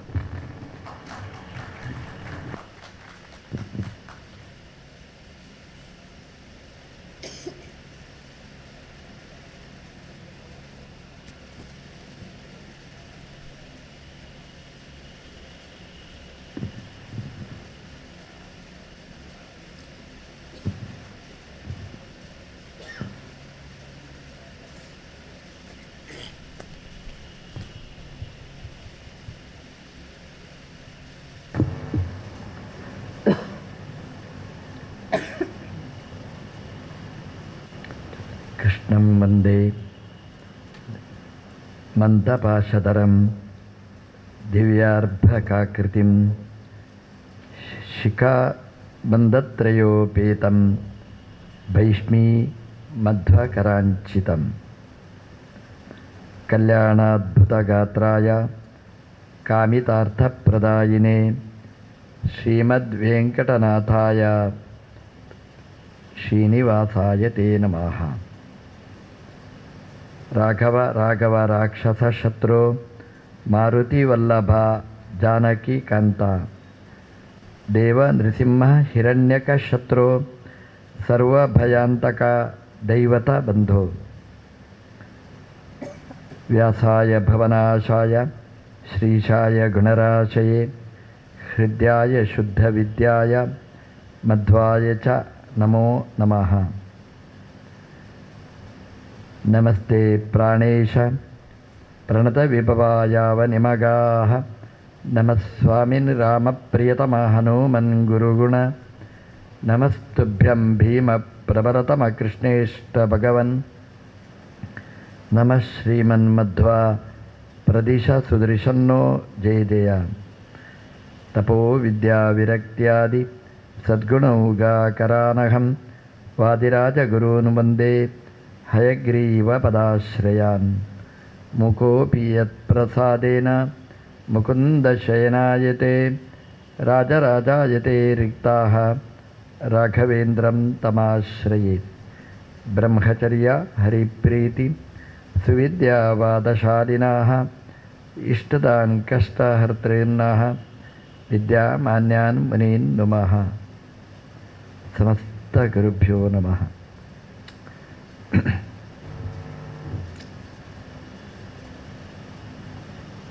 ಭಗವಂತ ನೆಲೆಸುವ ಜಾಗನೇ ಪರಮ ಪಾವನ. ದೇವರು ನಿಂತ ಆ ಬೆಟ್ಟ ಅದು ಸರ್ವೋತ್ಕೃಷ್ಟ. ಹಾಗಾಗಿ ಒಂದೊಂದು ಯುಗದಲ್ಲಿ ಒಂದೊಂದು ನಾಮ. ಅಂದರೆ ಆ ಬೆಟ್ಟ ಅದು ಇವತ್ತು ನಿನ್ನೆದ್ದಲ್ಲ. ನಾವೆಲ್ಲ ನಿನ್ನೆ ಬಂದವರು, ಇವತ್ತಿರುವವರು, ನಾಳೆ ಗೊತ್ತಿಲ್ಲ ನಮ್ಮದು. ಆದರೆ ಆ ಬೆಟ್ಟಗಳು ಅನಾದಿ, ಅನಂತ ಅದು. ಹಾಗಾಗಿ ಅಲ್ಲಿ ನೆಲೆಸಿದ ಭಗವಂತನ ವೈಭವ ಅದು ಅಂತ ಪುರಾಣ ಸಾರಿ ಹೇಳುತ್ತೆ. ಆ ಬೆಟ್ಟಗಳಿಗೂ ಹೆಸರಿಟ್ಟಿದ್ದಾರೆ. ಕೃತಯುಗದಲ್ಲಿ ವೃಷಭಾದ್ರಿ ಅಂತ ಹೆಸರು, ತ್ರೇತಾಯುಗದಲ್ಲಿ ಅಂಜನಾದ್ರಿ ಅಂತ ಹೆಸರು, ದ್ವಾಪರ ಯುಗದಲ್ಲಿ ಶೇಷಾದ್ರಿ ಅಂತ ಕರೀತಾರೆ, ಕಲಿಯುಗದಲ್ಲಿ ನಮ್ಮ ಯುಗದಲ್ಲಿ ವೆಂಕಟಾದ್ರಿ ಅಂತ ಕರೀತಾರೆ. ಪ್ರಾಯಶಃ ನಮ್ಮಲ್ಲಿ ಹೆಸರು ಇಡುವುದು ಅಂತಂದರೆ ಬರೀ ಮನುಷ್ಯರಿಗೆ ಮಾತ್ರ ಸೀಮಿತ ಅಲ್ಲ. ನಮಗೆ ಸಂಬಂಧಪಟ್ಟ ಎಲ್ಲ ವಸ್ತುಗಳಿಗೂ ಒಂದು ಹೆಸರು ಇರ್ತದೆ. ಮನೆಯಲ್ಲಿದ್ದ ನಾಯಿ ಮರಿಗೆ ಹೆಸರು ಇಡ್ತೇವೆ ಅಂತಂದರೆ ನಾಮಕರಣ ಅದು ಅತ್ಯಗತ್ಯವಾದ್ದು. ಈ ಬೆಟ್ಟಕ್ಕೆ ನಾಮಕರಣ ಮಾಡಿದ್ದಾರೆ. ನಮಗೆ ಅದನ್ನು ಏನು ನಮಗೆ ಸಂಕೇತಿಸ್ತದೆ ಅಂತಂದರೆ ನಮ್ಮ ಮನೆಯ ಒಂದೊಂದು ಭಾಗಕ್ಕೂ ನಾವು ಹೆಸರಿಡಬೇಕು. ಅದು ಏನಿರಬೇಕು ಹೆಸರಿಡಬೇಕು ಅಂತಂದರೆ ಆ ಹೆಸರಿನ ಹಿನ್ನೆಲೆಯಲ್ಲಿ ಭಗವಂತನ ಸ್ಮರಣೆ ಬರಬೇಕು, ಭಗವಂತನ ಸಾಧನೆಗೆ ಉಪಯುಕ್ತ ಆಗಬೇಕು. ಏನೋ ಒಂದು 2 ಅಕ್ಷರದ ನಾಮಕರಣ ಮಾಡಿ ಅದರಿಂದ ನಾವು ವಿಜೃಂಭಿಸಿದರೆ ಪುರುಷಾರ್ಥ ಇಲ್ಲ, ಬರೀ ವ್ಯವಹಾರ ಆಯ್ತು ಅಷ್ಟೇ ಆಯಿತು. ಆ ಹೆಸರು ಕೇಳಿದಾಗ ಅಲ್ಲಿ ಸಾಧನೆ ನಡೀಬೇಕು, ಅದರಿಂದ ಭಗವಂತನ ಅನುಗ್ರಹ ಆಗಬೇಕು, ನಮಗೆ ಉತ್ಕರ್ಷ ಬರಬೇಕು. ಹಾಗಾಗಿ ನಮ್ಮ ಮನೆಯ ಒಂದೊಂದು ಕೋಣೆಗೆ ಒಂದೊಂದು ಹೆಸರಿಡಬೇಕು. ಮಗನ ಕೋಣೆ, ಮಗಳ ಕೋಣೆ, ಅಳಿಯನ ಕೋಣೆ ಹಾಗೆಲ್ಲ ಬೇಡ. ಕೇಶವ, ನಾರಾಯಣ, ವೆಂಕಟೇಶ, ಶ್ರೀನಿವಾಸ ಅಂತ ಸುರದ್ರುಮ, ಹೀಗೆ ಒಂದೊಂದು ಕೋಣೆಗೆ ಒಂದೊಂದು ಸರಿಟ್ಟಿದ್ದರೆ ಇದು ಇವತ್ತು ಸುರದ್ರುಮದಲ್ಲಿದ್ದೆ, ಇವತ್ತು ಶ್ರೀನಿವಾಸನ ಕೋಣೆಯಲ್ಲಿದ್ದೆ, ನಮ್ಮ ಬಾಯಿ ತೆಗೆದರೆ ದೇವರ ಸ್ಮರಣೆಗಳೇ ನಮಗೆ ಬರುತ್ತೆ. ಹಾಗಾಗಿ ಪ್ರತಿಯೊಂದು ವಸ್ತುವಿಗೂ ನಾವು ಭಗವಂತನ ಹೆಸರಿಡಬೇಕು ಅನ್ನೋದನ್ನು ಈ ಪುರಾಣ ನಮಗೆ ಎತ್ತಿ ತೋರಿಸಿದೆ. ಕೃತಯುಗದಲ್ಲಿ ವೃಷಭಾದ್ರಿ ಅಂತ ಕರೀತಿದ್ರು. ನೀನು ಆ ಕತೆ ಹೇಳಿದ್ದೆ. ವೃಷಭ ಅಂತಂದರೆ ಗೂಳಿ ಅಂತ ಅರ್ಥ, ಎತ್ತು ಅಂತ ಅರ್ಥ. ಸಾಮಾನ್ಯವಾಗಿ ಗೂಳಿ ಅಂತಂದರೆ ಅದು ಮದಕ್ಕೆ ಹೆಸರುವಾಸಿಯಾದದ್ದು. ಅದಕ್ಕೆ ಯುಕ್ತಾಯುಕ್ತ ವಿವೇಕ ಇರುವುದಿಲ್ಲ. ಆದರೆ ಈ ವೃಷಭಾದ್ರಿಯ ವೃಷಭ ಗೂಳಿಯ ದೈತ್ಯ ಇರ್ಬೋದು, ಆದರೆ ಅದರಲ್ಲಿ ಒಳ್ಳೆಯ ಸಚೇತನ ಒಬ್ಬ ಇದ್ದ. ವೃಷಭ ಅಂದರೆ ಶ್ರೇಷ್ಠ ಅಂತಲೂ ಇದೆ. ಪುರುಷರ್ಷಭ ಅಂದರೆ ಪುರುಷರಲ್ಲಿ ಶ್ರೇಷ್ಠನಾದವ. 2 ಜೀವರ ಕಾಂಬಿನೇಷನ್ನಲ್ಲಿತ್ತು. ಒಂದು ಕೆಟ್ಟ ದೈತ್ಯ, ಗೂಳಿ ದೈತ್ಯ ಒಬ್ಬ ಇದ್ದ, ಇನ್ನೊಬ್ಬ ಸಚೇತನ ಇದ್ದ. ಹಾಗೆ ಇಬ್ಬರೂ ಒಟ್ಟು ಸೇರಿದ್ರು. ಹಾಗಾಗಿ ಒಳ್ಳೆಯ ಸಾಧನೆ ನಡೆಯಿತು. ದೇವರನ್ನು ಒಲಿಸಿಕೊಂಡ, ದೇವರ ಪೂಜೆ ಮಾಡಿ ದೇವರನ್ನು ಒಲಿಸಿಕೊಂಡ. ನಾವು ನೆನಪಿಟ್ಟುಕೊಳ್ಬೇಕಾದ ಒಂದು ಅಂಶ ಇದೆ. ನಾವು ಪೂಜೆ ಮಾಡಬೇಕು, ಶಾಲಿಗ್ರಾಮಕ್ಕೆ ಅಭಿಷೇಕ ಮಾಡಬೇಕು, ಸುಮ್ಮನೆ ವೇಸ್ಟ್ ಅಂತ ನಮಗೆ ಅನಿಸುವುದುಂಟು.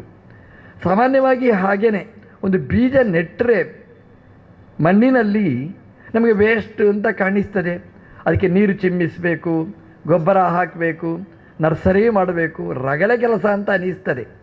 ಆದರೆ ಅದು ಹೂ ಬಿಡುವಾಗ, ಹಣ್ಣು ಕೊಡುವಾಗ ಅಬ್ಬಾ ಏನು ಎಂಜಾಯ್ ಮಾಡ್ತೇವೆ ನಾವು. ಸಾಧನೆಯ ಪಥದಲ್ಲಿ ಯಾವಾಗಲೂ ಕಷ್ಟ. ಪರೀಕ್ಷೆಗೆ ಓದುವುದು, ನಿದ್ದೆ ಬಿಟ್ಟು ಅನ್ನ ಬಿಟ್ಟು ಓದಬೇಕು, ಕಷ್ಟ. ರಿಸಲ್ಟ್ ಬರುವಾಗ, ಜಾಬ್ ಸಿಗುವಾಗ, ಕೈ ತುಂಬ ಪೈಸೆ ಬರುವಾಗ ಎಷ್ಟು ಖುಷಿಯಾಗುತ್ತೆ. ಸಾಧನೆ ಅಂದರೆ ಹಾಗಿರ್ತದೆ.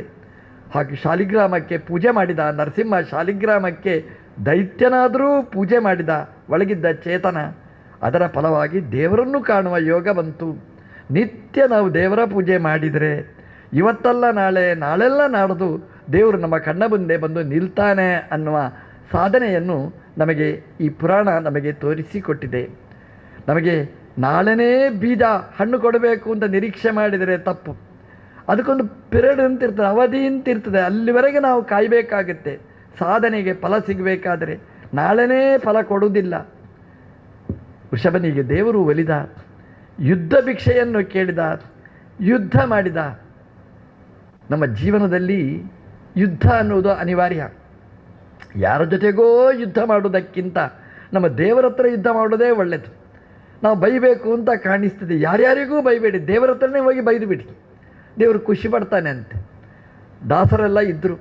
ಅವ್ರದ್ದು ಹೇಗೆ ಅಂತಂದರೆ, ಸಿಟ್ಟು ಬಂದರೆ ದೇವರಿಗೆ ಬೈಯುವುದು. ನಿನ್ನ ನೋಡಲು ಬಂದವ ನಾನಲ್ಲ, ನಿನ್ನ ದಾಸರ ನೋಡಲು ನಾನು ಬಂದೆ. ದೇವರು ದರ್ಶನ ಕೊಟ್ಟ, ತಕ್ಷಣ ಕೊಟ್ಟ. ಬೈದರೂ ಖುಷಿಯಲ್ಲಿ ಕೇಳ್ತಾನೆ ದೇವರು. ನಮ್ಮಲ್ಲೆಲ್ಲ ಬೈದರೆ ಕೇಳುವ ತಾಳ್ಮೆ ಉಳ್ಳವರು ಯಾರೂ ಇಲ್ಲ, ಎಲ್ಲ ಬಿ ಪಿಯೇ ಇರುವುದು. ನಮಗೇನಾಗಬೇಕು ಅಂದರೆ, ಬಿ ಪಿ ಅಂದರೆ ಬ್ಲಡ್ ಪ್ರೆಷರ್ ಆಗಬಾರ್ದು, ಬಿ ಪಿ ಅಂದರೆ ಭಗವಂತನ ಪ್ರೆಷರ್ ಆಗಬೇಕು. ಆವಾಗ ಭಗವಂತ ನಮಗೆ ಬಂದು ಒಲಿತಾನೆ. ದೇವರ ಕಡೆಗೆ ನಾವು ವಾಲಬೇಕು. ಏನಿದ್ರೂ ಅದು ಭಗವಂತನ ಜೊತೆಗೆ. ವೃಷಭಾಸುರ ಭಗವಂತನ ಜೊತೆಗೆ ಯುದ್ಧ ಭಿಕ್ಷೆಯನ್ನು ಕೇಳಿದ. ಕೊನೆಗೆ ಆ ಯುದ್ಧದಲ್ಲಿ ತನ್ನ ಮಡಿದ. ಆದರೆ ಅವನಿಗೆ ಎಂಥ ಯೋಗ ಬಂತು ಅಂತಂದರೆ, ದೇವರ ಕೈಯಲ್ಲಿ ಸಾಯುವ ಯೋಗ ಅವನಿಗೆ ಬಂತು. ಅವನು ಮರಣ ಹೊಂದಿದ್ರು, ಅವನ ಹೆಸರು ಅಜರಾಮರಾಯಿತು. ವೃಷಭಾದ್ರಿ ಅನ್ನುವ ಹೆಸರು ಅದು ಇವತ್ತೂ ಶಾಶ್ವತ. ಭಗವಂತನ ಮುಂದೆ ನಮ್ಮ ಪ್ರಾಣ ಹೋದರೆ ನಮ್ಮ ಜೀವನ ಅದು ಅಜರಾಮರ ಆಗುತ್ತೆ ಅಂತ. ವೃಷಭಾಸುರ ಭಗವಂತನ ಜೊತೆಗೆ ಯುದ್ಧ ಮಾಡಿದ. ನಾವು ಯುದ್ಧ ಮಾಡಬೇಕಾದ್ದು. ಯುದ್ಧ ಏನು? ಮಧ್ವಾಚಾರ್ಯರು ಹೇಳ್ತಾರೆ, ತನ್ನ ಕಿನ್ನೇತಿ ವಿದ್ವತ್ಸು ಮೀಮಾಂಸಿತಂ. ವಿದ್ವಾಂಸರು ಜಗಳಾಡ್ತಾ ಇರ್ತಾರೆ, ನೋಡುವವರಿಗೆ ಜಗಳ. ಅದು ಜಗಳ ಅಲ್ಲ, ಅದು ಭಗವಂತನ ಬಗ್ಗೆ ವಿಮರ್ಶೆಗಳು. ದೇವರು ಹೇಗಿರ್ತಾನೆ, ಹೀಗಿರ್ತಾನೆ ಅಂತ ಒಬ್ಬ ಹೇಳೋದು, ಹಾಗಿಲ್ಲ ಅವನು ಹೀಗಿರ್ತಾನೆ ಅಂತ ಇನ್ನೊಬ್ಬ ಹೇಳೋದು. ಹೀಗೆ ಜಗಳಾಡ್ತಾರೆ, ವಿವಾದ. ಈ ಜಗಳ ನೋಡಿ, ವೃಷಭಾಸುರನ ಜಗಳ ಭಗವಂತನ ಪ್ರತ್ಯಕ್ಷದಲ್ಲಿ ಪರ್ಯವಸಾನವಾಗಿ ಕೊನೆಗೆ ಭಗವಂತನಲ್ಲೇ ಅಜರಾಮರನಾದ. ನಮ್ಮ ಜೀವನ ಹಾಗಾಗಬೇಕು. ಶ್ರವಣ ಮನನ ಧ್ಯಾನಗಳ ಯುದ್ಧ ಜೀವನದುದ್ದಕ್ಕೆ ನಡೀಬೇಕು. ಬೆಳಗಿನಿಂದ ರಾತ್ರಿ ತನಕ ನಮ್ಮ ಜೀವನ ಯುದ್ಧ ನಡೆಯುತ್ತಲೇ ಇರ್ತದೆ. ಯಾವುದಕ್ಕೋಸ್ಕರನೋ ಮಾಡುವ ಯುದ್ಧ ಇದು. ಆ ಯುದ್ಧಕ್ಕಿಂತ ಸ್ವಲ್ಪ ಸ್ವಲ್ಪ ಹೊತ್ತಾದರೂ ಕೂಡ ನಮ್ಮ ಬೆಳಗಿನಿಂದ ಸಾಯಂಕಾಲ ತನಕದ ನಮ್ಮ ಜೀವನ ಯುದ್ಧದಲ್ಲಿ ಭಗವಂತನಿಗೆ ಒಂದಿಷ್ಟು ಯುದ್ಧಕ್ಕೆ ಅವಕಾಶ ಕೊಟ್ಟರೆ ಭಗವಂತ ನಮ್ಮನ್ನು ಅಜರಾಮರಣ ಮಾಡಿಸ್ತಾನೆ ಅನ್ನುವ ಸಂದೇಶ ಈ ವೃಷಭಾಸುರನ ಕಥೆಯಲ್ಲಿ ನಾವು ನೋಡಿದ್ದೇವೆ. ವೃಷಭನ ನಂತರ ತ್ರೇತಾಯುಗದಲ್ಲಿ ಅಂಜನಾದ್ರಿ ಅಂತ ಕರೀತಾರೆ. ಇದು ಮತ್ತೊಂದು ರೀತಿಯ ಸಾತ್ವಿಕ ಸಾಧನೆ, ಒಬ್ಬ ಹೆಣ್ಮಗಳ ಸಾಧನೆ. ನಮ್ಮಲ್ಲಿ ಏನು ಭಾವನೆ ಇದೆ ಅಂತಂದರೆ, ಈ ಪೂಜೆ ಪುನಸ್ಕಾರ ಎಲ್ಲ ಗಂಡಸರಿಗೆ, ಹೆಣ್ಮಕ್ಕಳಿಗೇನು ಕರ್ನಾಟಕ ಗೌರ್ಮೆಂಟಿನ ಹಾಗೆ ಗ್ಯಾರಂಟಿ, ಬಸ್ಸಲ್ಲಿ ತಿರುಗಾಡೋದು ಬೆಳಗ್ಗಿಂದ ರಾತ್ರಿ ತನಕ, ಮನೆಯಲ್ಲಿ ಒದ್ದಾಡೋದು ಗಂಡಸರು ಅಂತ. ಹಾಗಿಲ್ಲ.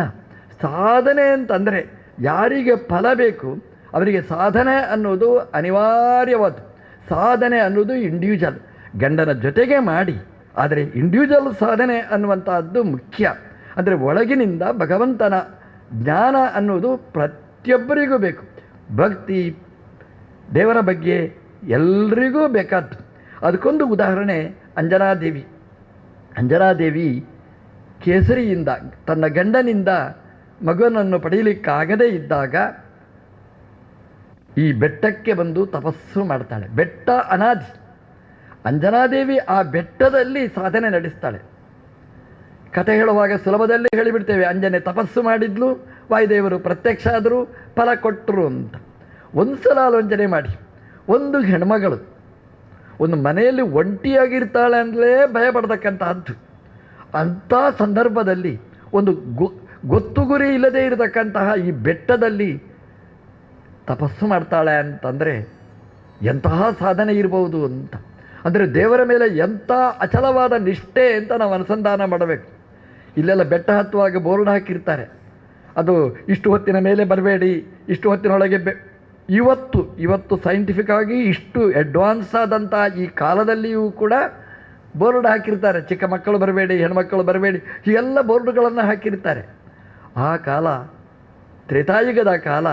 ಅಂಜನಾದೇವಿ ಒಬ್ಬ ಹೆಣ್ಮಗಳು ಬಂದು ತಪಸ್ಸು ಮಾಡ್ತಾಳೆ. ಮತಂಗ ಋಷಿಯ ಮಾರ್ಗದರ್ಶನ. ಅಲ್ಲೊಂದು ರಾಮಾಯಣದಲ್ಲಿ ಕತೆ ಕೇಳಿದ್ದೇವೆ ನಾವು, ಶಬರಿಯ ಕತೆ. ಒಂಟಿ ಹೆಣ್ಮಗಳು ತಪಸ್ಸು ಮಾಡಿದ್ಲು ಅಂತ. ತಲೆ ಕೂದಲು ಕಪ್ಪಾಗಿದ್ದಾಗ ತಪಸ್ಸು ಶುರು ಮಾಡಿದ್ಲು, ತಲೆ ಕೂದಲು ಬಿಳಿಯಾದಾಗ ರಾಮದೇವರು ದರ್ಶನ ಕೊಟ್ಟರು ಅಂತ ರಾಮಾಯಣ ಹೇಳುತ್ತೆ. ಅಂದರೆ ಸಾಧನೆ ಅದು ಕಪ್ಪು ಹೋಗಿ ಬಿಳಿಯಾಗುವ ತನಕನೂ ನಮ್ಮ ಸಾಧನೆ ಮುಂದುವರಿಬೇಕು ಅನ್ನೋದನ್ನು ಅದು ನಮಗೆ ನೆನಪಿಸ್ತದೆ.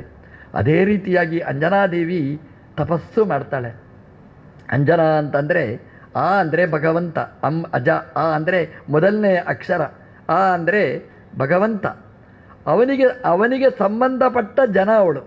ನಾವು ಏನಾಗಬೇಕು ಅಂತಂದರೆ ಯಾರಿಗೋ ಸಂಬಂಧಪಟ್ಟ ಜನ ಆಗಬಾರದು, ದೇವರಿಗೆ ಸಂಬಂಧಪಟ್ಟ ಜನ ಆದರೆ ನಾವು ದೊಡ್ಡ ಜನ. ಇವತ್ತು ದೊಡ್ಡ ಜನ ಅಂದರೆ ದೇವರನ್ನು ವಿರೋಧಿಸುವ ಅಂದರೆ ದೊಡ್ಡ ಜನ, ಹಾಗಾಗಬಾರ್ದು. ದೇವರನ್ನು ಪ್ರೀತಿಸುವವ ದೊಡ್ಡ ಜನ. ಇವತ್ತು ನಾವು ಎರಡೂ ನೋಡ್ತೇವೆ. ತಮಿಳುನಾಡಲ್ಲಿ ದೇವರನ್ನು ದ್ವೇಷ ಮಾಡುವವ ದೊಡ್ಡ ಜನ ಆದರೆ ನಮ್ಮ ಭಾರತ ದೇಶದಲ್ಲಿ ದೇವರನ್ನು ಪ್ರೀತಿ ಮಾಡುವವ ದೊಡ್ಡ ಜನ. ನಾವು ಹಾಗಾಗಬೇಕು, ಅಂಜನಾ ಆಗಬೇಕು. ದೇವರನ್ನು ಪ್ರೀತಿಸಿ ದೊಡ್ಡ ಜನವರ ಆಗಬೇಕಾದ್ದು, ಅದು ಶಾಶ್ವತವಾದ ಅದು ಪದವಿ. ಅಂಜನಾ ಅವಳು ಹಾಗಿದ್ಲೋಳು. ಅಂಜನಾದೇವಿ ತಪಸ್ಸು ಮಾಡ್ತಾಳೆ. ತಪಸ್ಸಿನ ಫಲವಾಗಿ ವಾಯುದೇವರು ಪ್ರತ್ಯಕ್ಷ ಆಗ್ತಾರೆ. ವಾಯು ನಮಗೆ ಬೇಕು, ಅದು ನಮಗೆ ಫಲ ಕೊಡುವ ವಾಯುದೇವರಾಗಬೇಕು. ಕರ್ನಾಟಕ ಸಂಘದಲ್ಲಿ ಒಳಗೆ ಪ್ರವೇಶ ಮಾಡಿದರೆ ವಾಯುದೇವರ ಅನುಗ್ರಹ ತುಂಬ ಇದೆ. ನಾನು ಬರುವಾಗ ಮೈ ಮೇಲೆ ಬಟ್ಟೆ ಇರಲಿಲ್ಲ, ಈಗ ಒಂದು ಬಟ್ಟೆನೂ ಸಾಕಾಗ್ತಾ ಇಲ್ಲ, ಅಷ್ಟು ವಾಯುದೇವರ ಅನುಗ್ರಹ ತುಂಬ ಇದೆ, ತಂಪಾದ್ದು. ಆದರೆ ಇಲ್ಲಿ ಕರ್ನಾಟಕ ಸಂಘದಲ್ಲಿ ಏನು ವಿಶೇಷ ಅಂತಂದರೆ ಈ ವಾಯುದೇವರ ಅನುಗ್ರಹವೂ ಇದೆ, ಅಲ್ಲಿ ಪ್ರವಚನ ಕೇಳಿದರೆ ಆ ವಾಯುದೇವರ ಅನುಗ್ರಹವೂ ನಮಗಾಗುತ್ತೆ. ಹಾಗಾಗಬೇಕಾದ್ದು ಎರಡೂ ಬೇಕು ನಮಗೆ. ಅಂಜನಾದೇವಿಗೆ ವಾಯುದೇವರ ಅನುಗ್ರಹ ಆಯಿತು, ವಾಯುದೇವರು ಫಲವನ್ನು ಕೊಟ್ಟರು. ಫಲ ಕೊಟ್ಟದರ ಪ್ರಭಾವವಾಗಿ ಅಂಜನಾದೇವಿ ಗರ್ಭವತಿಯಾಗ್ತಾಳೆ. ಗರ್ಭವತಿಯಾಗಿ ವಾಯುದೇವರನ್ನೇ ಮಗನನ್ನಾಗಿ ಪಡೀತಾಳೆ. ಆಂಜನೇಯ ದೇವರ ಆವಿರ್ಭಾವ ಆಗುತ್ತೆ. ತ್ರೇತಾಯುಗದ ಆಂಜನೇಯ ಹನುಮಂತ ದೇವರ ಅವಿಚ್ಛಿನ್ನ ಭಕ್ತರು. ಅದಕ್ಕೆ ಕಾರಣ ಅಮ್ಮನ ತಪಸ್ಸು. ನಾವು ನೆನಪಿಟ್ಟುಕೊಳ್ಬೇಕಾದ್ದು, ತಾಯಿಯ ಸಾಧನೆಯಲ್ಲಿ ಮಕ್ಕಳಿಗೂ ಫಲ ಇದೆ. ತಾಯಂದಿರು ಮಾಡುವ ಸಾಧನೆ, ಆ ತಾಯಿಯ ಗರ್ಭದಲ್ಲಿ ಬೆಳೆಯುವ ಭ್ರೂಣ, ಆ ಮಗು, ಆ ಶಿಶುವಿಗೆ ಆ ಎಲ್ಲ ಸಂಸ್ಕಾರಗಳೂ ಅದರಲ್ಲಿ ಮೂಡಿ ಬರ್ತವೆ. ತಾಯಂದಿರು ಚೆನ್ನಾಗಿದ್ದರೆ ಮಕ್ಕಳು ಚೆನ್ನಾಗಿರ್ತಾರೆ ಅನ್ನೋದಕ್ಕೆ ಅಂಜನಾದೇವಿ ಒಳ್ಳೆಯ ಉದಾಹರಣೆ. ಅಂಜನಾದೇವಿ ಮಾಡಿದ ಮಹಾ ಸಾಧನೆಯ ಫಲವಾಗಿ ಸತ್ಪುತ್ರ ರತ್ನ ಜೀವೋತ್ತಮರಾದ ವಾಯುದೇವರನ್ನು ಮಗನನ್ನಾಗಿ ಪಡೀತಾಳೆ. ಆದರೆ ಆ ಬೆಟ್ಟಕ್ಕೆ ಆಂಜನೇಯಾದ್ರಿ ಅಂತ ಹೆಸರಿಡಲಿಲ್ಲ, ಅಂಜನಾದ್ರಿ, ಅಂಜನಾ ಬೆಟ್ಟ ಅಂತ, ಅಂಜನಾಚಲ ಅಂತ ಹೆಸರಿಟ್ಟರು. ಯಾಕೆ ಅಂತಂದರೆ ಅಂಜನಾದೇವಿಯ ಸಾಧನೆ ಅದು ದೊಡ್ಡದು. ಸಾಧನೆ ಮಾಡಿದರೆ ಫಲ ಆಗುತ್ತೆ ಅನ್ನೋದಕ್ಕೆ ಆ ಬೆಟ್ಟ ದೊಡ್ಡ ಶಕ್ತಿ. ಅದಕ್ಕೆ ಉದಾಹರಣೆ ಅಂಜನಾದೇವಿ. ನಮಗೆ ಕೆಲವು ಸಲ ಅನ್ನಿಸುವುದುಂಟು, ದೇವರಿಗೆ ಪ್ರದಕ್ಷಿಣೆ ಮಾಡ್ತೇವೆ, ನಮಸ್ಕಾರ ಮಾಡ್ತೇವೆ, ಪೂಜೆ ಮಾಡ್ತೇವೆ, ಎಷ್ಟು ಹರಕೆ ಹೊತ್ತಿರ್ತೇವೆ, ದೇವರು ಪ್ರಾಬ್ಲಮ್ ಸಾಲ್ವ್ ಮಾಡೋದಿಲ್ಲ. ದೇವರು ಮಾಡಿರ್ತಾರೆ, ಆದರೆ ನಮ್ಮದು ಹೇಗೆ ಅಂತಂದರೆ ಸಮುದ್ರ ಸ್ನಾನದ ಹಾಗೇನೆ. ಸಮುದ್ರಕ್ಕೆ ಹೋಗಿ ಸ್ನಾನ ಮಾಡಿದರೆ ಒಂದು ಅಲೆ, ಅದು ಹೋಯಿತು ಅಂದರೆ ಮತ್ತೊಂದು ಅಲೆ. ನಮ್ಮ ಜೀವನ ಅಂದರೆ ಹಾಗೆ. ಸಂಸಾರದಲ್ಲಿ ಅಲೆಗಳು ಅಲೆ ಅಲೆಯಾಗಿ ಬರುತ್ತಲೇ ಇರ್ತದೆ. ಒಂದು ಸಮಸ್ಯೆ ಹೋಯಿತು ಅಂದರೆ ಇನ್ನೊಂದು ಸಮಸ್ಯೆ ಬರುತ್ತೆ. ಸಂಸಾರ, ಈ ಸಮುದ್ರಕ್ಕೆ ಹೋದವ ನನಗೆ ಅಲೆ ಬರಬಾರದು ಅಂತ ನಿರೀಕ್ಷೆ ಮಾಡಿದರೆ ಅದೆಷ್ಟು ತಪ್ಪು. ಈ ಸಂಸಾರದಲ್ಲಿಯೂ ಕೂಡ ಹಾಗೆಯೇ ಸಮಸ್ಯೆಗಳು ಬರಬಾರದು ಅನ್ನೋದು ತಪ್ಪು. ಸಂಸಾರಕ್ಕೆ ಬಂದ ಮೇಲೆ ಅಲೆಗಳು ಬರ್ತವೆ, ಆದರೆ ನಾವು ಅಲೆಮಾರಿಗಳಾಗಬಾರದು. ನಾವು ಅಲೆಯಲ್ಲಿ ಗೆದ್ದು ಬರಬೇಕು. ಅಲೆಯಲ್ಲಿ ಗೆಲ್ಲುವವರೂ ಇರ್ತಾರೆ, ಸೋಲುವವರೂ ಇರ್ತಾರೆ. ನಾವು ಗೆಲ್ಲಬೇಕು ಅನ್ನೋದನ್ನು ನಮಗೆ ತೋರಿಸಿಕೊಟ್ಟಿದೆ ಅಂಜನಾದೇವಿ. ಎಷ್ಟು ಅಲೆಗಳನ್ನು ಎದುರಿಸಿದ್ದಾಳೆ ತಾಯಿ, ಆದರೆ ಅದರ ಫಲವಾಗಿ ವಾಯುದೇವರ ಪುತ್ರರತ್ನವನ್ನು ಪಡೆದಿದ್ದಾಳೆ. ಇದು ಸಾಧನೆಗೆ ಸಿಕ್ಕಿದ ಫಲ. ಭಗವಂತನ ಪ್ರೀತಿಗೋಸ್ಕರ ಮಾಡಿದ ಸಾಧನೆ ಎಂದೂ ನಿಷ್ಫಲ ಆಗುವುದಿಲ್ಲ ಅಂದಕ್ಕೆ ಅಂಜನಾದೇವಿ ಉದಾತ್ತವಾದ ಉದಾಹರಣೆ. ಅದಕ್ಕೆ ಅಂಜನಾದ್ರಿ ಅಂತ ಹೆಸರು ಸಾರ್ಥಕವಾಯಿತು. ನಮ್ಮದು ಶರೀರನೂ ಒಂದು ಅಂಜನಾದ್ರಿ ಆಗಬೇಕು. ಅಂಜನಾದೇವಿಯ ತಪಸ್ಸು ಇಲ್ಲಿ ನಡೆಯಬೇಕು. ಇಲ್ಲಿ ಅಂಜನಾದೇವಿಯ ತಪಸ್ಸು ನಡೆದರೆ ಅದರ ಫಲವಾಗಿ ಆಂಜನೇಯನ ಆವಿರ್ಭಾವ, ಅದರ ಫಲವಾಗಿ ರಾಮದೇವರ ಕಾರುಣ್ಯ ನಮ್ಮ ಮೇಲೆ ಹರಿಯಲಿಕ್ಕೆ ಸಾಧ್ಯ ಅನ್ನೋದನ್ನು ನಾವು ಆ ವೆಂಕಟಾದ್ರಿಯನ್ನು ಹತ್ತುವಾಗ ನಾವು ಅನುಸಂಧಾನ ಮಾಡಬೇಕು. ಇದು ಅಂಜನಾದ್ರಿ, ಅಂಜನಾದೇವಿಯ ಸಾಧನ ಭೂಮಿ ಇದು. ಇದರ ಫಲವಾಗಿ ಆಂಜನೇಯನ ಆವಿರ್ಭಾವ ಅನ್ನೋದನ್ನು ನಾವು ಮರೆಯಬಾರದು. ಹಾಗಾಗಿ ಅದನ್ನು ಅನುಸಂಧಾನ ಮಾಡಿ ನಾವು ಬೆಟ್ಟ ಹತ್ತಿದರೆ ನಮಗೆ ದೇವರು ಬೇಕಾದ ಫಲವನ್ನು ಕೊಡ್ತಾರೆ. ಕೆಲವರು ಹೇಳ್ಬೋದು, ನಮ್ಮ ಮಕ್ಕಳಿದ್ದಾರೆ, ನಮಗೆ ಬೇಕಾಗಿಲ್ಲ ಬೆಟ್ಟ ಹತ್ತೋದು ಅಂತ. ಮಕ್ಕಳು ಅನ್ನುವುದು ಒಂದು ಸಂಕೇತ ಮಾತ್ರ. ಮಗು ಹುಟ್ಟಿರ್ಬೋದು, ಆದರೆ ಆ ಮಗುವಿಗೆ ಲಕ್ಷಣಗಳಿರಬೇಕು. ಒಂದು ತಾಯಿ ನಮಸ್ಕಾರ ಮಾಡಿಲ್ದಂತೆ ಒಬ್ಬ ಗುರುಗಳಿಗೆ. ಮಾಡಿದಾಗ ಅವರು ಹೇಳಿದ್ರಂತೆ, ಸತ್ಪುತ್ರವತಿ ಭವ ಅಂತ. ಆ ಹೆಣ್ಮಕ್ಕಳು ತಲೆ ಬಡಿಕೊಂಡ್ಲಂತೆ, ನನಗೆ 10 ಮಕ್ಕಳಿದ್ದಾರೆ, ಇನ್ಯಾಕೆ ಮಕ್ಕಳು ಅಂತ. ಅಂದರೆ ಸತ್ಪುತ್ರವತಿ ಭವ ಅಂದರೆ ಇನ್ನೊಂದು ಮಗು ಹುಟ್ಟಲಿ ಅಂತ ಆಶೀರ್ವಾದ ಮಾಡಿದರು ಅಂತ. ಅವ್ರ ಹತ್ರ ಹೇಳಿದ್ರಂತೆ, ಸ್ವಾಮಿ ಈಗಲೇ ನನಗೆ 10 ಮಕ್ಕಳಿದ್ದಾರೆ, ನೀವು ಸತ್ಪುತ್ರವತಿ ಭವ ಅಂತ ಆಶೀರ್ವಾದ ಮಾಡಿದ್ರಿ, ನಾವು ಇನ್ನು ಎಲ್ಲಿ ಹೋಗಲಿ ನಾನು ಅಂತ. ಅವರು ಹೇಳಿದರು, ಅಮ್ಮ ನಿನಗೆ ಮಕ್ಕಳು ಹುಟ್ಟಲಿ ಅಂತ ನಾನು ಹೇಳಲಿಲ್ಲ, ಸತ್ಪುತ್ರವತಿ ಭವ ಅಂತ ನಿನಗೆ ಆಶೀರ್ವಾದ ಮಾಡಿದ್ದು. ನಿನಗೇನು ಮಕ್ಕಳಿದ್ದಾರೆ ಅವರು ಸಜ್ಜನರಾಗಲಿ ಅಂತ ನಾನು ಆಶೀರ್ವಾದ ಮಾಡಿದ್ದು, ಅವರು ಸಾತ್ವಿಕರಾಗಲಿ ಅಂತ ಆಶೀರ್ವಾದ ಮಾಡಿದ್ದು. ತುಂಬ ಖುಷಿಪಟ್ಲಂತೆ. ಅವಳ ಮಕ್ಕಳು 10 ಇದ್ದರೂ ತಾಯಿಯನ್ನು ಹೊತ್ತು ತಿರುಗಾಡೋರು ಯಾರೂ ಇಲ್ಲ. ಹಾಗಾಗಿ ತಾಯಿಗೆ ಸಾಕಾಗಿತ್ತಂತೆ. ಅವರು ಹೇಳಿದರು, ಒಳ್ಳೆಯ ಆಶೀರ್ವಾದ ಮಾಡಿದಿರಿ. ಹಾಗಾಗಿ ಸತ್ಪುತ್ರವತಿ ಭವ ಅಂತ ಆಶೀರ್ವಾದ. ಮಕ್ಕಳಾಗದಿದ್ದವರು ಮಕ್ಕಳನ್ನು ಹೇಗೆ ಪಡೆಯಬಹುದು? ಮಕ್ಕಳಿದ್ದವರು ಸತ್ಪುತ್ರರನ್ನು ಪಡೆಯಬೇಕಾಗಿದ್ದರೆ, ಮಕ್ಕಳಿಗೆ ಸತ್ವ ತುಂಬಿಸಬೇಕಾಗಿದ್ದರೆ ಆ ಬೆಟ್ಟ ಹತ್ತುವಾಗ ಭಗವಂತನ ಅಂಜನಾದೇವಿಗೆ ಅನುಗ್ರಹ ಮಾಡಿದ ವಾಯುದೇವರನ್ನು ಅವರಿಗೆ ಅನುಗ್ರಹ ಮಾಡಿದ ಆ ಭಗವಂತನನ್ನು ಸ್ಮರಣೆ ಮಾಡಿ ಬೆಟ್ಟ ಹತ್ತಬೇಕಂತೆ. ಅದಕ್ಕೆ ಅಂಜನಾದ್ರಿ ಅಂತ ಅಂಜನಾದೇವಿಯ ಹೆಸರು ಇಟ್ಟಿದ್ದರು. ಸಾಧನೆ ಮಾಡಿ ಫಲವನ್ನು ಪಡೆದವರ ಹೆಸರನ್ನು ಇಟ್ಟಿದ್ದರು. ಈ ಶಾಲೆಗಳಲ್ಲೆಲ್ಲ ಹುಡುಗರ ಹೆಸರು ಫೋಟೋ ಹಾಕಿ ಹೆಸರಾಗ್ತಾರೆ. ಇವನು 100ನೇ ರ್ಯಾಂಕ್, 160ನೇ ರ್ಯಾಂಕ್ ಅಂತ. ಅಂಜನಾದೇವಿಗೆ 1ನೇ ರ್ಯಾಂಕ್, ಜೀವೋತ್ತಮನಾದ ವಾಯುದೇವರನ್ನು ಕೊಟ್ಟವಳು ಅಂತ ಅವಳಿಗೆ ಆ ಸ್ಥಾನವನ್ನು ಕಲ್ಪಿಸಿ ಕೊಟ್ಟಿದ್ದಾರೆ. ದ್ವಾಪರ ಯುಗದಲ್ಲಿ ಶೇಷಾಚಲ ಅಂತ ಅದಕ್ಕೆ ಹೆಸರು. ಅದು ಯಾಕೆ ಅಂತ ಪ್ರಶ್ನೆ ಮಾಡಿದಾಗ ಶೇಷ ಅಚಲ ಅದು ಯಾಕೆ ಅಂತಂದರೆ ಶೇಷದೇವರ ಕಥೆಯನ್ನು ಹೇಳ್ತಾರೆ. ಶೇಷದೇವರು ಭಗವಂತನ ವೈಕುಂಠ ಲೋಕದ ದ್ವಾರಪಾಲಕರಾಗಿದ್ದರು. ದೇವರು ಅವರಿಗೆ ಅವಕಾಶವನ್ನು ಕೊಟ್ಟ. ವಾಯುದೇವರು ಒಂದು ಸಲ ದೇವರನ್ನು ನೋಡಬೇಕು ಅಂತ ಬಂದರಂತೆ. ನಾವು ಅಂಜನಾದೇವಿಯ ಕತೆ ಕೇಳ್ತೇವೆ. ಮುಂದಿನ ಕತೆ ಅದೇ ಆಂಜನೇಯನ ಮೂಲ ರೂಪ ವಾಯುದೇವರು. ವಾಯುದೇವರು ವೈಕುಂಠ ಲೋಕಕ್ಕೆ ಬಂದರಂತೆ. ಬರುವಾಗ ಶೇಷದೇವರು ತಡೆದರಂತೆ.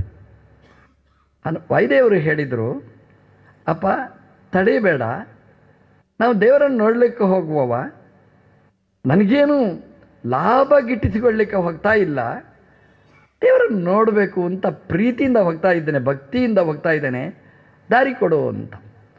ಕೈಯಲ್ಲಿ ಬಂಗಾರದ ಕೋಲಿತ್ತು, ರುಗ್ಮದಂಡ ಅಂತ ಹೇಳ್ತಾರೆ. ಅವ ಹೇಳ್ದ, ಈ ದಂಡ ಇರುವುದು ತಡೀಲಿಕ್ಕೆ ಹೋಗ್ಲಿಕ್ಕಿಲ್ಲ ಅಂತ.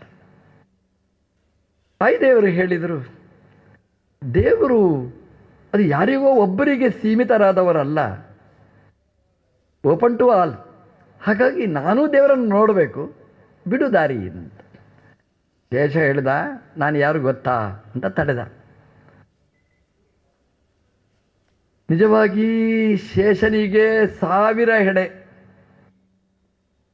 1000 ತಲೆ, ಒಂದು ತಲೆಗೂ ಹೊಳಿಲಿಲ್ಲ. ಒಳ್ಳೆಯ ಜೀವ, ಒಳ್ಳೆಯ ಸಾಧಕರು ಬಂದಿದ್ದಾರೆ, ದಾರಿ ಬಿಡಬೇಕು ಅಂತ ಕಂಡಿಲ್ಲ.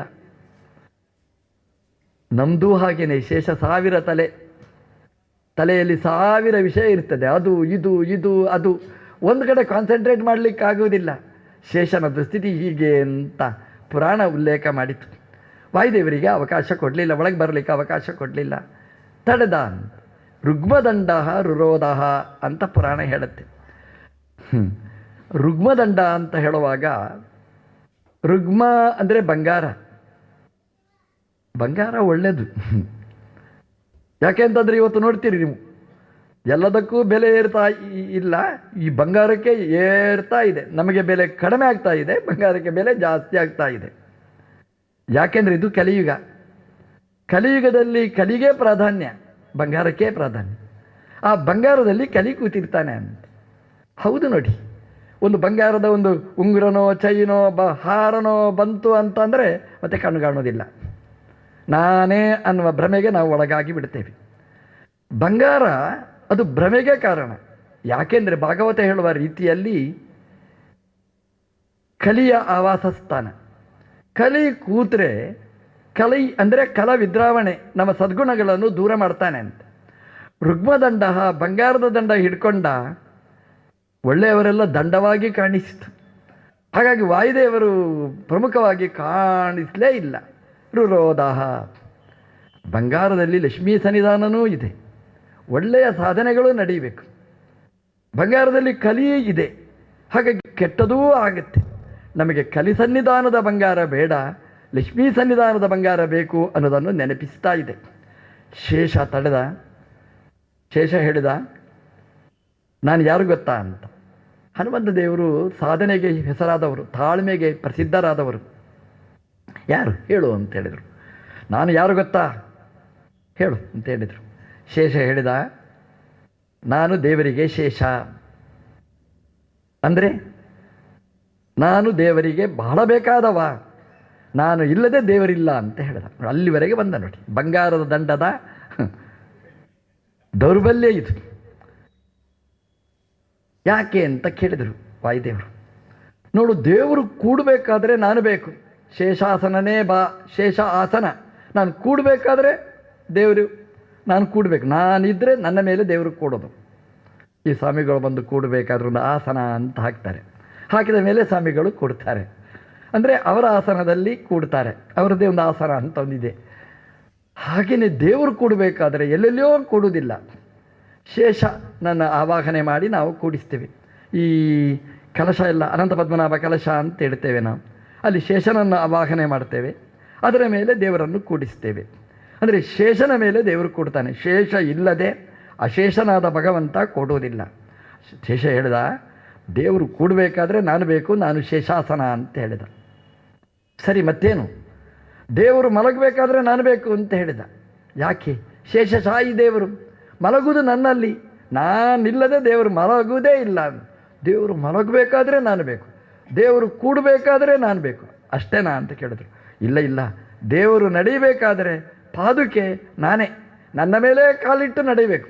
ನಾನಿಲ್ಲದಿದ್ದರೆ ದೇವರು ನಡೆಯುವುದಿಲ್ಲ, ನಾನಿಲ್ಲದಿದ್ದರೆ ದೇವರು ಕೂಡುವುದಿಲ್ಲ, ನಾನಿಲ್ಲದಿದ್ದರೆ ದೇವರು ಮಲಗುವುದಿಲ್ಲ. ದೇವರು ಹೇಳಿದ, ಹನುಮಂತ ದೇವರು ವಾಯುದೇವರು ಹೇಳಿದರು, ಅಬ್ಬಾ ಏನು ವೈಭವ ನಿಂದು ಅಂತ ಹೇಳ್ತು. ಖುಷಿ ಆಯಿತು ಅವನಿಗೆ. ನೋ ಎಂಟ್ರಿ ಅಂತ ಹೇಳಿದ. ಕೆಲವು ಸಲ ಹೊಗಳಿದ್ರೆ ಬಿಡ್ತಾರೆ, ಇವನು ಹೊಗಳಿದ್ರೂ ಬಿಡಲಿಲ್ಲ, ಆಗೋದಿಲ್ಲ ಅಂತ ಹೇಳಿದ. ನಾನು ಎತ್ತರದಲ್ಲಿ ಇರುವವ ಅಂತ ಹೇಳಿದ. ದೇವರ ಪರ್ಯಂಕದಲ್ಲಿ ಇರುವವ ನಾನು, ಹಾಗಾಗಿ ನಾನು ಎತ್ತರದಲ್ಲಿರುವವ, ನೀನು ಹೊರಗೆ ಇರುವವ, ನನಗೂ ನಿನಗೂ ಎಷ್ಟು ಅಂತರ ಅಂತ ವಾಯುದೇವರನ್ನು ಹೀಯಾಡಿಸಿದ. ಅಂದರೆ ನಾನು ಒಳಗಿರುವವ, ನೀನು ಹೊರಗಿರುವವ, ಹಾಗಾಗಿ ಹೊರಗಿರುವವರು ಒಳಗಿರುವವರನ್ನು ಕೆಣಕಲಿಕ್ಕೆ ಹೋಗಬೇಡಿ ಅಂತ. ಪುರಾಣದಲ್ಲಿ ತಮಾಷೆಯ ಮಾತಿದೆ, ಒಳಗಿದ್ದವರೆಲ್ಲ ಒಳ್ಳೆಯವರು ಅಂತಾದರೆ ಇಲಿ ಹೆಗ್ಗಣಗಳು ಒಳಗಿರ್ತದೆ, ಅದೇನು ಶ್ರೇಷ್ಠ ಅಂತ ಅರ್ಥನಾ ಅಂತ ಹೇಳಿದರು. ಹೊರಗಿಂದ ಆನೆ ಇರ್ತದೆ, ಹಾಗಾದರೆ ಅದು ನಿಕೃಷ್ಟ ಅಂತ ಅರ್ಥನ? ಇಲಿ ಹೆಗ್ಗಣಕ್ಕಿಂತ ಆನೆ ಕೆಳಗೆ ಅಂತ ಹೇಳ್ತಾರ, ಗಜಾಂತ ಐಶ್ವರ್ಯ ಅಂತ ಹೇಳ್ತಾರೆ. ಅದೆಲ್ಲ ಪ್ರಯೋಜನ ಇಲ್ಲ. ಅಲ್ಲ, ಸಿಂಹಾಸನದಲ್ಲಿ ಕೂತಿದ್ದೇನೆ ನಾನು ಎತ್ತರದಲ್ಲಿ ಇರುವವ ಅಂತಂದರೆ. ಅದಕ್ಕೆ ಪುರಾಣ ತಮಾಷೆ ಮಾಡಿ ಹೇಳುತ್ತೆ, ರಾಜನಿಗೆ ಅಭ್ಯಂಗ ಮಾಡಿಸಬೇಕು ಅಂತ ಬೆನ್ನೋವಾಯಿತು, ಕತ್ತು ನೋವಾಯಿತು, ಎಣ್ಣೆ ತಿಕ್ಕಬೇಕು ಅಂತ ಮಸಾಜ್ ಮಾಡಲಿಕ್ಕೆ ಅಂತ ಹತ್ತಾರೆ, ಆಸನದಲ್ಲಿ ಕೂಡ್ತಾರೆ. ಮಗ ಹೆಂಡತಿ ಕೆಳಗಿರ್ತಾರೆ. ಆ ಮಸಾಜ್ ಮಾಡುವವ ಶ್ರೇಷ್ಠ, ಈ ಹೆಂಡತಿ ಮಗ ನಿಕೃಷ್ಟ ಅಂತ ಅರ್ಥನ? ಅದೆಲ್ಲ ಬಿಟ್ಬಿಡು ಅಂತ ಅವನನ್ನು ಎಚ್ಚರಿಸ್ತಾರೆ ಶೇಷನಿಗೆ. ಶೇಷ ಅವನು ಕೋಪದಲ್ಲಿ ಗಲಾಟೆನೇ ಮಾಡಿದ. ಈ ಗಲಾಟೆ ಎಲ್ಲಿವರೆಗೆ ಬಂತು ಅಂತ ಅಂದರೆ, ಮನೆಯ ಒಡತಿ ಲಕ್ಷ್ಮೀದೇವಿ ತನಕ ಬಂತು. ಲಕ್ಷ್ಮೀದೇವಿ ಎಬ್ಬಿಸ್ತಾಳೆ ಗಂಡನನ್ನು. ಹೊರಗಿಂದ ಗಲಾಟೆ ಆಗ್ತಾ ಇದೆ, ಸ್ವಲ್ಪ ಹೇಳಿ ಅಂತ ನಿದ್ದೆ ಬಾರದಿದ್ದ ದೇವರನ್ನು ಲಕ್ಷ್ಮೀದೇವಿ ಎಬ್ಬಿಸ್ತಾಳೆ. ಈ ವಾಚ್ಮ್ಯಾನ್ಗಳಿದ್ರೆ ಇದೇ ರಗಳೆ ರೀ, ಅವ್ರದ್ದು ರಗಳೇ ನಮಗೆ ರಗಳಾಗಿ ಬಿಡುತ್ತೆ. ಯಾಕೆಂತಂದರೆ ವಾಚ್ಮ್ಯಾನ್ ಇದ್ದರೆ ಅವನು ಸುಮ್ಮನಿದ್ದರೆ ನಿದ್ದೆ ಮಾಡ್ತಾನೆ. ನಿದ್ದೆ ಮಾಡಲಿಲ್ಲ ಅಂತ ಗೊತ್ತಾಗಬೇಕಾದ್ರೆ ಅವನಿಗೆ ಬಾಯಿಗೊಂದು ವಿಸಿಲ್ ಕೊಟ್ಟಿರ್ತೇವೆ, ಆ ವಿಸಿಲ್ ಹಾಕ್ತಾ ಇರ್ತಾನೆ. ಅವನು ಮಲಗಿದ್ರೂ ನಮಗೆ ನಿದ್ದೆ ಇಲ್ಲ, ಅವನು ವಿಸಿಲ್ ಹಾಕ್ತಾ ಇದ್ರೂ ನಮಗೆ ನಿದ್ದೆ ಇಲ್ಲ. ಈ ಶೇಷ ದ್ವಾರಪಾಲಕ ವಾಚ್ಮ್ಯಾನ್ ಅದು ಜಗಳ ಮಾಡಿದ ಬಂದವರ ಜೊತೆಗೆ ಎಷ್ಟು ಕಾಮನ್ ಸೆನ್ಸ್ ಇರಬೇಕು ಅಂತಂದರೆ ಒಳಗಿದ್ದವರಿಗೆ ಕಿರಿಕಿರಿ ಆಗಬಾರ್ದು ಅನ್ನುವ ಜ್ಞಾನ ಆದರೂ ಇರಬೇಕು. ಗಲಾಟೆ ಮಾಡಿದ. ಲಕ್ಷ್ಮೀದೇವಿ ಗಂಡನಿಗೆ ಒಪ್ಪಿಸ್ತಾಳೆ ವರದಿ. ದೇವರು ಬಂದ, ಇದೇನು ಗಲಾಟೆ ಅಂತ ಹೇಳಿದ ಶೇಷ, ನಾನೇ ದೊಡ್ಡವ ಅಂತ. ವಾಯುದೇವರ ಹತ್ರ ಹೇಳ್ದ, ನೀವು ಯಾಕೆ ಮಾತಾಡ್ತೀವಿ, ಒಂದು ಕೆಲಸ ಮಾಡೋಣ, ಈಗ ಯಾರು ಬಲಿಷ್ಠರು ಅಂತ ತೀರ್ಮಾನ ಆಗಬೇಕು, ಅದಕ್ಕೊಂದು ಸ್ಪರ್ಧೆ ಇಡೋಣ. ಮೇರುವಿನ ಮಗ ಆನಂದಾದ್ರಿ ಇದೆ, ಆ ಆನಂದಾದ್ರಿಯನ್ನು ಅಲ್ಲಾಡಿಸಬೇಕು, ಯಾರು ಅಲ್ಲಾಡಿಸ್ತೀರಿ, ಪ್ರಯತ್ನ ಪಡಿ. ಶೇಷ ಹೋದ. ದೊಡ್ಡ ಕಾಯ. ಆ ಆನಂದಾದ್ರಿಗೆ ಸುತ್ತಿದ, ಎಷ್ಟು ಸುತ್ತಿದರೂ ಚೂರು ಉಳೀತಂತೆ, ಬೆಟ್ಟ ಪೂರ್ತಿ ಅದನ್ನು ಮುಚ್ಚಲಿಕ್ಕಾಗಲಿಲ್ಲ. ಆನಂದ ಬೆಟ್ಟವನ್ನು ಪೂರ್ಣ ಕವರ್ ಮಾಡಲಿಕ್ಕಾಗಲಿಲ್ಲ. ಸೋತ ಶೇಷ. ಇನ್ನೇನು ಮಾಡೋದು, ಅದನ್ನು ಎತ್ತಬೇಕು, ಅದನ್ನು ಈಚೆ ಹಾಕಬೇಕು, ಆಗಲಿಲ್ಲ. ಅವನು ಅನೌನ್ಸ್ಮೆಂಟ್ ಮಾಡಿದ, ನನ್ನಿಂದಾಗಲಿಲ್ಲ ಅಂತ ಹೇಳಿದ. ವಾಯುದೇವರು ಬಂದರು. ಕ್ಷಣ ಮಾತ್ರದಲ್ಲಿ ತನ್ನ ಕಾಲಿನ ಅಂಗುಷ್ಟ ಅಲ್ಲಾಡಿಸುವುದರಿಂದ ಆ ಆನಂದಾದ್ರಿಯನ್ನು ಅಲ್ಲಿಂದ ತಂದು, ಮೇರು ಪರ್ವತದ ಪಕ್ಕದಿಂದ ತಂದು, ಇವತ್ತಿನ ಈ ಜಾಗದಲ್ಲಿ ವೆಂಕಟಾದ್ರಿಯ ಪಕ್ಕದಲ್ಲಿ ಅಲ್ಲಿ ಹಾಕಿದ್ರಂತೆ. ಬರೀ ಪಾದಸ್ಪರ್ಶ ಮಾತ್ರದಿಂದ ಅದನ್ನು ತಂದರು ಅಂತ ನಮಗೆ ರಾಮಾಯಣ ನೆನಪಾಗುತ್ತೆ. ಕಪಿಗಳೆಲ್ಲ ಲಂಕೆಯಲ್ಲಿ ಅಸುನೀಗಿದಾಗ ರಾಮದೇವರ ಆಜ್ಞೆಯಂತೆ ಸಂಜೀವನ ಪರ್ವತವನ್ನು ಅಲ್ಲಿಂದ ತಂದು ಇಲ್ಲಿ ಎಲ್ಲರನ್ನೂ ಬದುಕಿಸಿದ ಕಥೆಯನ್ನು ನಾವು ಕೇಳ್ತೇವೆ. ಬೆಟ್ಟವನ್ನು ಅಲ್ಲಾಡಿಸುವ ಶಕ್ತಿ ಅದು ವಾಯುದೇವರಿಗೆ ಮಾತ್ರ ಇರುವಂಥದ್ದು. ಬೆಟ್ಟ ಇಡೀ ಅಲ್ಲಾಡ್ತದೆ. ಬೆಟ್ಟ ಗಾಳಿಗೆ ಸ್ಪಂದಿಸ್ತದೆ. ನಾವು ದೇವರಲ್ಲಿ ವಿಶೇಷವಾಗಿ ನಾವು ಮಾಡಬೇಕಾದ ಪ್ರಾರ್ಥನೆ ಇದೆ. ಇವತ್ತು ಉತ್ತರ ಭಾರತದಲ್ಲಿ ದೇವಭೂಮಿ ಅಂತ ಅನಿಸಿಕೊಂಡಿರತಕ್ಕಂಥ ಉತ್ತರಾಖಂಡದಲ್ಲಿ ಇವತ್ತು ಕ್ಲೌಡ್ ಬರ್ಸ್ಟ್ ಅಂತ ಆಗ್ತಾ ಇದೆ. ಅಂದರೆ ಮೋಡಗಳೇ ಸ್ಫೋಟವಾಗಿ ಅದು ಇಡೀ ಪರ್ವತವನ್ನೇ ನುಚ್ಚುನೂರು ಮಾಡುವಂಥದ್ದು. ಬದರಿಯಂತಹ ಕೇದಾರದಂತಹ ಜಾಗಗಳೆಲ್ಲ ನುಚ್ಚುನೂರು ಆಗತಕ್ಕಂತಹ ಪ್ರಸಂಗಗಳಿರ್ತವೆ. ಜನಜೀವನವೇ ಜರ್ಜರಿತವಾಗುವಂಥದ್ದು. ವಾಯುದೇವರ ಅನುಗ್ರಹ ಇದ್ದರೆ ಅದೆಲ್ಲ ಸುರಕ್ಷಿತ. ಯಾವ ಬೆಟ್ಟವನ್ನು ತಂದು ಹಾಕಬೇಕೋ ಅದನ್ನು ತರಬೇಕು, ಯಾವ ಬೆಟ್ಟ ಗಟ್ಟಿ ಇರಬೇಕೋ ಅದನ್ನು ಗಟ್ಟಿ ಇಡಬೇಕು. ಹಾಗಿದ್ದರೆ ನಮ್ಮ ದೇಶ ಅದು ಸುಸ್ಥಿರವಾಗಿರ್ತದೆ. ದೇವರು ಹಾಗೆ ಮಾಡಲಿ ಅಂತ ಒಂದು ಕ್ಷಣ ನಾವು ಪ್ರಾರ್ಥನೆ ಮಾಡ್ತಾ ಮುಂದೆ ಬಂದರೆ ಆ ಆನಂದಾದ್ರಿಯನ್ನು ತಂದಿಟ್ಟರು. ಆವಾಗ ಶೇಷ ತನ್ನ ಸೋಲನ್ನು ಒಪ್ಪಿಕೊಳ್ತಾನೆ. ವಾಯುದೇವರ ಜೀವೋತ್ತಮತ್ವವನ್ನು ಅಂಗೀಕಾರ ಮಾಡ್ತಾನೆ. ಇದು ಒಂದು ಕತೆ ಮಾತ್ರ. ಯಾಕೆಂದರೆ ಶೇಷದೇವರು ಭಗವಂತನ ಭಕ್ತರು. ಅವರಿಗೆ ಕಲ್ಯಾವೇಶ ಇಲ್ಲ ಅಂತಲ್ಲ, ಒಮ್ಮೊಮ್ಮೆ ಆಗುತ್ತೆ, ಒಂದು ಕ್ಷಣ ಮಾತ್ರ. ಆದರೆ ನಮಗೆ ಯಾವಾಗಲೂ ಕಲ್ಯಾವೇಶ. ದೇವರ ಬಗ್ಗೆ ವಿಪರೀತ ಜ್ಞಾನಗಳೇ ಯಾವಾಗಲೂ. ದೇವರ ಬಗ್ಗೆ ನಮಗೆ ಅಸಡ್ಡೆ ಆಲಸ್ಯಗಳೇ ಜಾಸ್ತಿ. ವಾಯುದೇವರ ಬಗ್ಗೆ ವಿಪರೀತ ಜ್ಞಾನನೇ ಜಾಸ್ತಿ. ಹಾಗಾಗಬಾರದು. ಶೇಷನಿಗೆ ಒಂದು ಕ್ಷಣ ಬಂದದ್ದಕ್ಕೇ ಅವಮಾನ ಆಯಿತು. ಆದರೆ ದೇವರು ಅನುಗ್ರಹ ಮಾಡಿದ. ಎಷ್ಟು ಅನುಗ್ರಹ ಮಾಡಿದ ಅಂತಂದರೆ ಆ ಬೆಟ್ಟಕ್ಕೆ ಶೇಷಾದ್ರಿ ಅಂತ ಹೆಸರಿಟ್ಟ. ನಿಜವಾಗಿ ಇಡಬೇಕಾದ್ದು ವಾಯು ಅದ್ರಿ ಅಂತ ಹೆಸರಿಡಬೇಕು, ಪ್ರಾಣಾದ್ರಿ ಅಂತ ಹೆಸರಿಡಬೇಕಾದ್ದು. ಗೆದ್ದದ್ದು ಪ್ರಾಣದೇವರು, ಶೇಷದೇವರು ಸೋತದ್ದು. ಆದರೆ ತನ್ನ ಸೋಲನ್ನು ಕೊನೆಗೆ ಒಪ್ಪಿಕೊಂಡ್ರು. ನೋಡಿ, ನಾನು ಸೋತೆ, ಹನುಮ ನೀನು ವಾಯು ನೀನು ಗೆದ್ದಿದ್ದಿ, ಪ್ರಾಣ ನೀನು ಗೆದ್ದಿದ್ದಿ ಅಂತ ಒಪ್ಪಿಕೊಂಡ್ರು. ನೋಡಿ, ಭಗವಂತನಿಗೆ ಮುಂಭಾಗದಲ್ಲಿ ತನ್ನ ಸೋಲನ್ನು ಒಪ್ಪಿಕೊಂಡ್ರು. ಒಂದು ಕ್ಷಣ ತಾನು ಅಂತ ಭ್ರಮಿಸಿದ್ರೂ ಕೂಡ ಕೊನೆಗೆ ತನ್ನ ಪರಾಜಯವನ್ನು ಘೋಷಣೆ ಮಾಡಿದ್ದಕ್ಕೆ ಭಗವಂತ ದೊಡ್ಡ ಸ್ಥಾನವನ್ನು ಕೊಟ್ಟ. ಶೇಷಾದ್ರಿ ಅನ್ನುವ ಹೆಸರನ್ನು ಕೊಟ್ಟ. ಜೀವನದಲ್ಲಿ ಸೋಲುವುದು ಸಹಜವಾಗಿರ್ತದೆ, ಆದರೆ ಸೋಲುವುದು ಗೆಲುವಿನ ದಾರಿ ಅನ್ನೋದನ್ನು ನಾವು ಮರೆಯಬಾರದು. ಎಷ್ಟೋ ಕಡೆ ಸ್ಪರ್ಧೆಗಳು ನಡೀತವೆ. ಅಲ್ಲಿ ಸ್ವಾಮಿಗಳನ್ನು ಕರೆಸ್ತಾರೆ, ನನ್ನನ್ನೂ ಕರೆದಿದ್ದರು. ಆ ಸ್ವಾಮಿ ಅಲ್ಲಿ ಕಷ್ಟ ಆಗೋದು ಎಲ್ಲಿ ಅಂತಂದರೆ, ಗೆದ್ದವರು ಖುಷಿಯಲ್ಲಿ ಇರ್ತಾರೆ, ಪ್ರೈಸ್ ಸಿಕ್ಕಿರ್ತದೆ ಅಂತ. ಸೋತವರು ಪಾಪ ಪೆಚ್ಚು ಮುಖ ಹಾಕೊಂಡು ಹೋಗ್ತಾರೆ. ನಾನಾಗಿ ಹೇಳೋದುಂಟು ನೋಡಿ, ಯಾರು ಗೆದ್ದಿರ್ತಾರೆ ಅವರು ಸೋತರು ಅಂತ ಅರ್ಥ. ಯಾರು ಸೋತಿದ್ದಾರೆ ಅವರು ಗೆದ್ದರು ಅಂತ ಅರ್ಥ.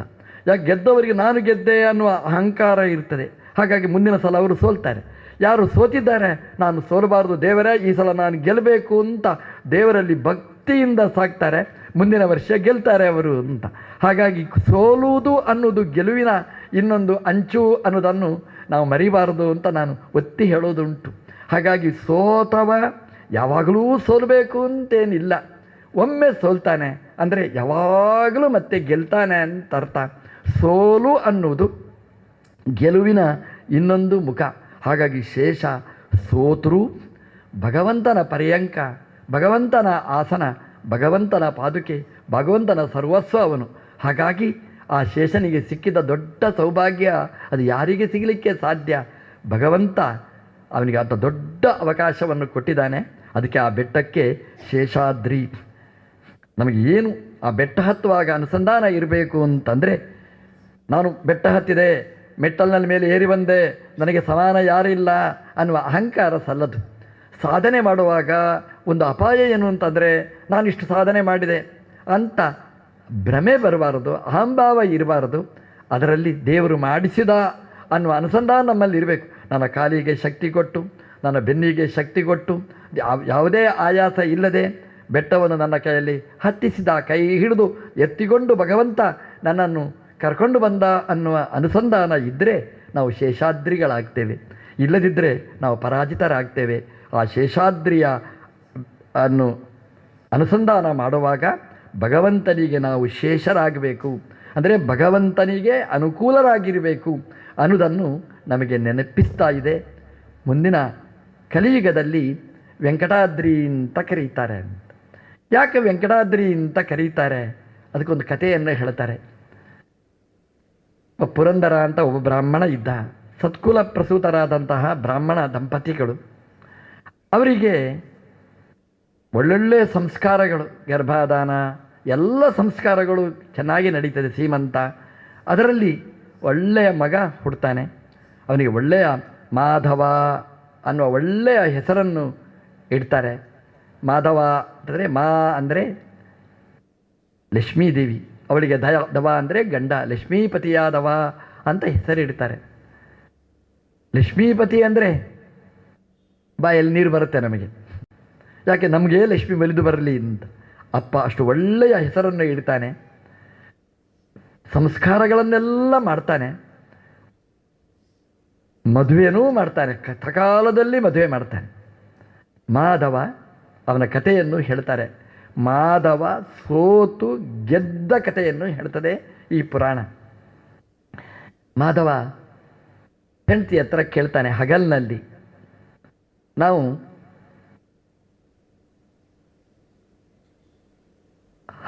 ಸಂಭ್ರಮಿಸೋಣ ಅಂತ ಹೇಳ್ತಾನೆ. ಹೆಂಡತಿ ಅವಳು ವಿವೇಕಿ, ಅವಳು ಹೇಳ್ತಾಳೆ ಹಗಲಿನಲ್ಲಿ ಭೋಗ ಅನ್ನೋದು ಸಲ್ಲದು, ಆದ್ದರಿಂದ ಇದು ಅನ್ಯಾಯ. ಒಳ್ಳೆಯ ಹೆಣ್ಣಂದಿರಬೇಕು ಅಂತ ಪುರಾಣ ಒತ್ತಿ ಹೇಳುತ್ತೆ. ಗಂಡ ಎಲ್ಲಿ ದಾರಿ ತಪ್ತಾನೆ ಸರಿಯಾದ ದಾರಿಯಲ್ಲಿ ಕರ್ಕೊಂಡು ಹೋಗಲಿಕ್ಕೆ ಕರಣೇಶು ಮಂತ್ರಿ ಅಂತ ಹೇಳ್ತಾರೆ. ಅಂದರೆ ಅವರಿಗೆ ವಿಚಾರ ಮಾಡುವಾಗ ಹೆಂಡತಿಯಾದವಳು ಸರಿಯಾದ ಮಾರ್ಗದರ್ಶನ ಮಾಡಬೇಕು. ವಾಲಿ ದಾರಿ ತಪ್ಪಿದಾಗ ತಾರಾದೇವಿ ತಾರೆಯಾಗೆ, ಆಕಾಶದ ನಕ್ಷತ್ರದ ಹಾಗೆ ಮಾರ್ಗದರ್ಶನ ಮಾಡ್ತಾಳೆ. ಸುಗ್ರೀವ ಒಂದು ಸಲ ಕರೀತಾನೆ, ಎರಡನೇ ಸಲ ಕರೀತಾನೆ. ಆ ಎರಡನೇ ಸಲ ಕರೆದಾಗ ತಾರೆ ಎಚ್ಚರಿಸ್ತಾಳೆ, ನೋಡಿ ಒಂದು ಸಲ ಕರೆದದ್ದಲ್ಲ, ಎರಡನೇ ಸಲ ಕರೀತಾನೆ ನಿಮ್ಮ ತಮ್ಮ ಅಂತಂದರೆ ಅದರ ಹಿನ್ನೆಲೆ ಏನೋ ಒಂದು ಇರಬೇಕು, ಅವನಿಗೆ ಯಾರೋ ಸಪೋರ್ಟ್ ಮಾಡೋರು ಬೆಂಬಲ ಇರಬೇಕು.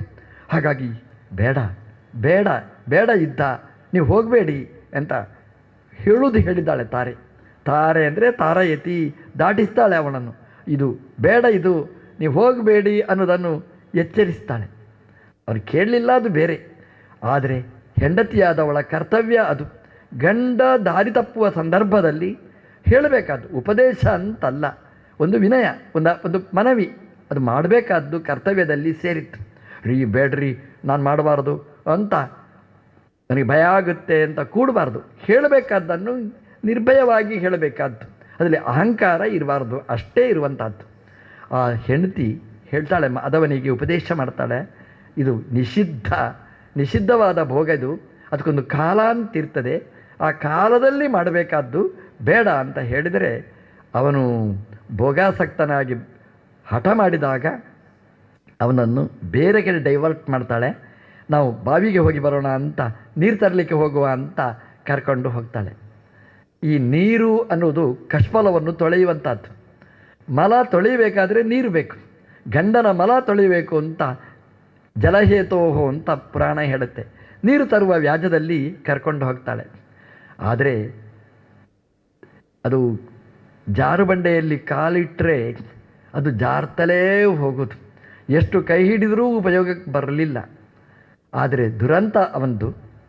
ದುರಂತ ಏನು ಅಂತಂದರೆ, ಒಂದು ಹೆಣ್ಮಗಳನ್ನು ನೋಡ್ತಾನೆ, ಸ್ಫುರದ್ರೂಪಿಣಿಯಾದ ಹೆಣ್ಣು. ಹಾಗಾಗಿ ಅವನ ದೃಷ್ಟಿ ಆಚೆ ಹೋಯಿತು. ಈ ಸಾಧ್ವಿ ಅರ್ಥ ಆಗಲಿಲ್ಲ ಗಂಡನ ಮನೋಭಾವ. ಅವ ಹೇಳ್ತಾನೆ ಹೆಂಡತಿ ಹತ್ರ, ಅಮ್ಮ ನೀ ಮನೆಗೆ ಹೋಗು, ನಾನು ಸಮಿದೆ ಹಿಡ್ಕೊಂಡು ಬರ್ತೇನೆ, ಹೋಮಕ್ಕೆ ಬೇಕಾದ್ದು ಅಗ್ನಿಕಾರ್ಯಕ್ಕೆ ಬೇಕಾದ್ದು ನೀನು ಮನೆಗೆ ಹೋಗು ಅಂತ ಕಳಿಸ್ತಾನೆ. ಅವಳು ಖುಷಿಯಲ್ಲಿ ಹೋಗ್ತಾಳೆ. ಗಂಡನನ್ನು ತಿದ್ದಿದೆ ಅಂತ ಖುಷಿ ಅವಳಿ.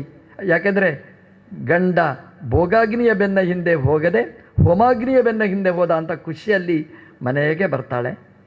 ಆದರೆ ಇವನು ರೋಗಾಗ್ನಿಯ ಕಡೆಗೇ ತಿರುಗಬೇಕಾದ ದುರಂತ ಕಾಮಾಗ್ನಿಯ ಕಡೆಗೇ ತಿರುಗಿದ ಆ ಹೆಣ್ಣಿನ ಕಡೆಗೆ ಬರ್ತಾನೆ. ಪುರಾಣ ಆ ಹೆಣ್ಣಿನ ಹೆಸರು ಹೇಳುತ್ತೆ. ಭಾಗವತದಲ್ಲಿಯೂ ಈ ಕಥೆ ಇದೆ, ಅಜಾಮಿಳನ ಕಥೆ ಇದೆ. ಅಲ್ಲಿ ಹೆಣ್ಣಿನ ಕಥೆಯನ್ನು ಹೆಸರೇ ಹೇಳೋದಿಲ್ಲ. ಈ ಪುರಾಣ ಹೆಸರು ಹೇಳುತ್ತೆ, ಕುಂತಲ ಅಂತ ಹೆಸರು ಹೇಳುತ್ತೆ. ಕುಂತಲ ಅಂತಂದರೆ ತಲೆ ಕೂದಲಿಗೆ ಕುಂತಲ ಅಂತ ಹೆಸರು. ಅದೇ ಪುರಾಣ ಹೇಳುತ್ತೆ, ಅವಳ ತಲೆ ಕೂದಲು ಅದು ಎಷ್ಟಿತ್ತು ಅಂತಂದರೆ ಜಾನುಪರ್ಯಂತ ಅಂತ. ಮೊಣಕಾಲಿನ ತನಕ ಆ ನೀಲ ಕುಂತಲ ಕಪ್ಪಾದ ತಲೆ ಕೂದಲು ಅದು ಇಳಿದು ಬಿತ್ತಿತ್ತಂತೆ. ಅದನ್ನು ನೋಡಿದ ಕುಂತಲ ಅಂತ ಅದಕ್ಕೆ ಹೆಸರಿಟ್ಟಿದ್ದರು. ಕುಂತಲ ಅಂತಂದರೆ ಅಲಕಾಹ ಚೂರ್ಣ ಕುಂತಲಾಹ ಅಂತ. ಅದು ತಿರುಗುಮುರುಗಾದಂತಹ ತಲೆ ಕೂದಲು ಅದು ಜಾನು ತನಕ ಇಳಿದಿತ್ತಂತೆ. ಹೆಣ್ಮಕ್ಕಳಿಗೆದು ಲಕ್ಷಣ. ತಲೆ ಕೂದಲು ಅನ್ನೋದು ಲಕ್ಷಣ, ಹೇರ್ ಕಟ್ಟಿಂಗ್ ಲಕ್ಷಣ ಅಲ್ಲ. ತಲೆ ಕೂದಲು ಅನ್ನುವಂಥದ್ದು ಅದು ಲಕ್ಷಣ. ತಲೆ ಕೂದಲು ಅದು ಇರಬೇಕು. ಕುಂತ ಅಂದರೆ ಆಯುಧ ಅಂತೆ. ಕುಂತಲ ಅಂದರೆ ಆಯುಧದ ಹಾಗೆ ನಮಗೆ ಬೇಕಾದ್ದನ್ನು ಕೊಡ್ತದೆ ಅಂತ. ಹೆಣ್ಮಕ್ಕಳಿಗೆ ತಲೆ ಕೂದಲು ಅನ್ನುವಂಥದ್ದು ಲಕ್ಷಣವಾಗಿರ್ತಕ್ಕಂಥದ್ದು. ದೇವರು ಕೊಟ್ಟ ದೊಡ್ಡ ಸಂಪತ್ತು ಅದು ತಲೆ ಕೂದಲು. ಕುಂತಲ ಅಂತ ಅವಳಿಗೆ ಹೆಸರು. ಅವಳಲ್ಲಿ ಎಲ್ಲವೂ ಲಕ್ಷಣವಾಗಿತ್ತು. ಪುರಾಣ ಅಷ್ಟು ವಿಸ್ತಾರವಾಗಿ ವರ್ಣನೆ ಮಾಡ್ತದೆ. ತಲೆ ಕೂದಲು ಅಷ್ಟೇ ಅಲ್ಲ, ಕಣ್ಣು, ಕಿವಿ, ಮೂಗು, ಕೈ ಯಾವುದ್ಯಾವುದು ಹೇಗೇಗಿರಬೇಕೋ ಒಳ್ಳೆಯ ಲಕ್ಷಣ ಭರಿತವಾಗಿತ್ತು. ಈ ಮಾಧವನ ದೃಷ್ಟಿ ಆ ಹೆಣ್ಮಗಳ ಮೇಲೆ ಬಿತ್ತು. ಪುರಾಣ ಹೇಳುತ್ತೆ, ಎಲ್ಲ ಲಕ್ಷಣ ಇತ್ತು, ಹೊರಗಿನ ಲಕ್ಷಣಗಳೆಲ್ಲ ಇತ್ತು, ಒಳಗೆ ಅವಲಕ್ಷಣ ತುಂಬಿತ್ತು ಅಂತ ಹೇಳುತ್ತೆ. ಅಂದರೆ ಆ ಹೆಣ್ಣಲ್ಲಿರ್ತಕ್ಕಂತಹ ದೋಷ ಅವನಿಗೆ ಕಾಣಿಲ್ಲ, ಗುಣ ಮಾತ್ರ ಕಾಣಿಸ್ತು. ಅವಳ ತಲೆ ಕೂದಲು ಚೆನ್ನಾಗಿದೆ ಅಂತ ಕಾಣಿಸ್ತು, ಹೊರಗಿನ ಮೂಗು ಚೆನ್ನಾಗಿದೆ ಅಂತ ಕಾಣಿಸ್ತು, ತುಟಿ ಹಲ್ಲು ಚೆನ್ನಾಗಿದೆ ಅಂತ ಕಾಣಿಸ್ತು. ಆದರೆ ಒಳಗಿನ ಅವಳ ಕ್ಯಾರೆಕ್ಟರ್, ಕಾಂಡಕ್ಟ್ ಚೆನ್ನಾಗಿಲ್ಲ ಅನ್ನೋದು ಗೊತ್ತಾಗಲೇ ಇಲ್ಲ ಅವನಿಗೆ. ಹಾಗಾಗಿ ಅವನು ಅವಳನ್ನು ಮುಟ್ಲಿಕ್ಕೆ ಅಂತ ಹೋಗ್ತಾನೆ, ಮಾತಾಡಲಿಕ್ಕೆ ಅಂತ ಹೋಗ್ತಾನೆ, ಅವಳ ಜೊತೆಗೆ ಸೇರಬೇಕು ಅಂತ ಹೋಗ್ತಾನೆ. ಆಗ ಅವಳು ಉಪದೇಶ ಮಾಡ್ತಾಳೆ. ಎಂಥ ದುರಂತ ನೋಡಿ. ಶಾಸ್ತ್ರ ಸಂಪನ್ನನಾದಂತಹ ಮಾಧವ, ಅಪ್ಪ ಒಳ್ಳೆಯ ಸಂಸ್ಕಾರ ಕೊಟ್ಟಿದ್ದಾನೆ, ಶಾಸ್ತ್ರ ಪಾಂಡಿತ್ಯ ಕೊಟ್ಟಿದ್ದಾನೆ. ಎಂಥ ದುರಂತ ಅಂತಂದರೆ ಹೆಣ್ಮಕ್ಕಳಿಂದ ಪಾಠ ಕಲಿಬೇಕಾದಂತಹ ಯೋಗ ಅವನಿಗೆ ಬಂತು. ಪಾಠ ಕಲೀಲಿಲ್ಲ, ಕೇಳಬೇಕಾದ್ದು ಯೋಗ ಅಷ್ಟೇ ಅವನಿಗೆ. ಅವನ ಕೈ ಹಿಡಿದ ಹೆಂಡತಿ ಉಪದೇಶ ಮಾಡಿದ್ಳು. ಅವನ ಮೇಲೆ ಪ್ರಭಾವ ಬೀರಲಿಕ್ಕಾಗಲಿಲ್ಲ ಅವಳಿಗೆ. ಯಾವುದೋ ಒಬ್ಬ ವೇಶ್ಯೆ ಅವಳು ಹೇಳ್ತಾಳೆ, ಅವಳು ಉಪದೇಶ ಮಾಡ್ತಾಳೆ. ಎಂತಹ ಉಪದೇಶ ಮಾಡ್ತಾಳೆ! ಎಂತಹ ಸತ್ಕುಲ ಪ್ರಸೂತ, ಎಂತಹ ವಿದ್ಯೆ, ಎಂತಹ ಅಗ್ನಿಹೋತ್ರ! ಅದಕ್ಕೆಲ್ಲ ವಿರುದ್ಧಳಾದವಳು ನಾನು. ನೋಡು, ನೀನು ಒಬ್ಬ ಸತ್ಕುಲ ಪ್ರಸೂತ, ನಿನ್ನ ಬಾಯಿ ಪವಿತ್ರ, ಒಳ್ಳೆಯ ದೇವರಿಗೆ ಸಮರ್ಪಣೆ ಮಾಡಿದ ಅನ್ನವನ್ನು ತಿಂದು ನಿನ್ನ ಉದರ ಅದು ಪವಿತ್ರ. ದೇವರ ಶಬ್ದಗಳನ್ನು ಹೇಳಿ ನಿನ್ನ ನಾಲಿಗೆ ಬಾಯಿ ಪವಿತ್ರ. ದೇವರನ್ನು ನೋಡಿ ಕಣ್ಣುಗಳು ಪವಿತ್ರ. ಶಾಸ್ತ್ರದ ಶಬ್ದಗಳನ್ನು ನೋಡಿ ನಿನ್ನ ಕಣ್ಣುಗಳು ಚೆನ್ನಾಗಿದೆ. ದೇವರ ನಿರ್ಮಾಲ್ಯವನ್ನು ಆಘ್ರಾಣನೆ ಮಾಡಿ ಮೂಗು ನಿಂದು ಪವಿತ್ರವಾಗಿದೆ. ಕಾಲು ದೇವಸ್ಥಾನಕ್ಕೆ ಹೋಗಿ ದೇವರಿಗೆ ಪ್ರದಕ್ಷಿಣೆ ಮಾಡಿ ಕಾಲು ಪವಿತ್ರವಾಗಿದೆ. ಕೈ ದೇವರಿಗೆ ಅರ್ಚನೆ ಮಾಡುವುದರ ಮೂಲಕ ಪಾವನ. ನಂದೆಲ್ಲ ವಿರುದ್ಧವಾದ್ದು ಮಾಂಸ ತಿಂದು ನನ್ನ ಹೊಟ್ಟೆ ಅದು ಮೈಲಿಗೆ. ಗೋವನ್ನು ಕೊಂದು ಗೋವಿನ ಮಾಂಸವನ್ನು ಮುಟ್ಟಿ ನನ್ನ ಕೈ ಅಪವಿತ್ರ, ನನ್ನ ಕಣ್ಣು ನೋಡಬಾರ್ದನ್ನು ನೋಡಿ ಅಪವಿತ್ರ, ಕಾಲು ಜಾರರ ಮನೆಗೆ ತಿರುಗಾಡಿ ಸಂಚಾರ ಮಾಡಿ ಅಪವಿತ್ರ. ನಾನು ಮಹಾ ಅಪವಿತ್ರೆ, ನೀನು ಮಹಾ ಪವಿತ್ರ, ಇಬ್ಬರಿಗೂ ಸಂಘ ಆಗುವುದಿಲ್ಲ, ಆಗಬಾರ್ದು, ಬೇಡ ಅಂತ ಉಪದೇಶ ಮಾಡ್ತಾಳೆ. ಶಾಸ್ತ್ರ ಸಂಪನ್ನನಿಗೆ ಒಬ್ಬ ವೇಶ್ಯೆಯಿಂದ ಉಪದೇಶ ಕೇಳಬೇಕಾದಂತಹ ಯೋಗ ಬಂತು. ಆದರೂ ಮನಪರಿವರ್ತನೆ ಆಗಲಿಲ್ಲ ಅನ್ನೋದನ್ನು ಪುರಾಣ ಹೇಳುತ್ತೆ. ಅವಳು ಮುಟ್ಲಿಕ್ಕೆ ಹೋಗ್ತಾನೆ, ಉಪದೇಶ ಏನೂ ಪ್ರಭಾವ ಬೀರಲಿಲ್ಲ. ಬಂಡೆಕಲ್ಲಿನ ಮೇಲೆ ಮಳೆ ನೀರು ಬಿದ್ದ ಹಾಗೆ ಅಂತ. ಎಲ್ಲಿಯಾದರೂ ಬಂಡೆಕಲ್ಲು ಅದು ಮೃದುವಾಗುವುದುಂಟ. ಅವನ ಮನಸ್ಸು ಪರಿಣಾಮಕಾರಿ ಆಗಲಿಲ್ಲ.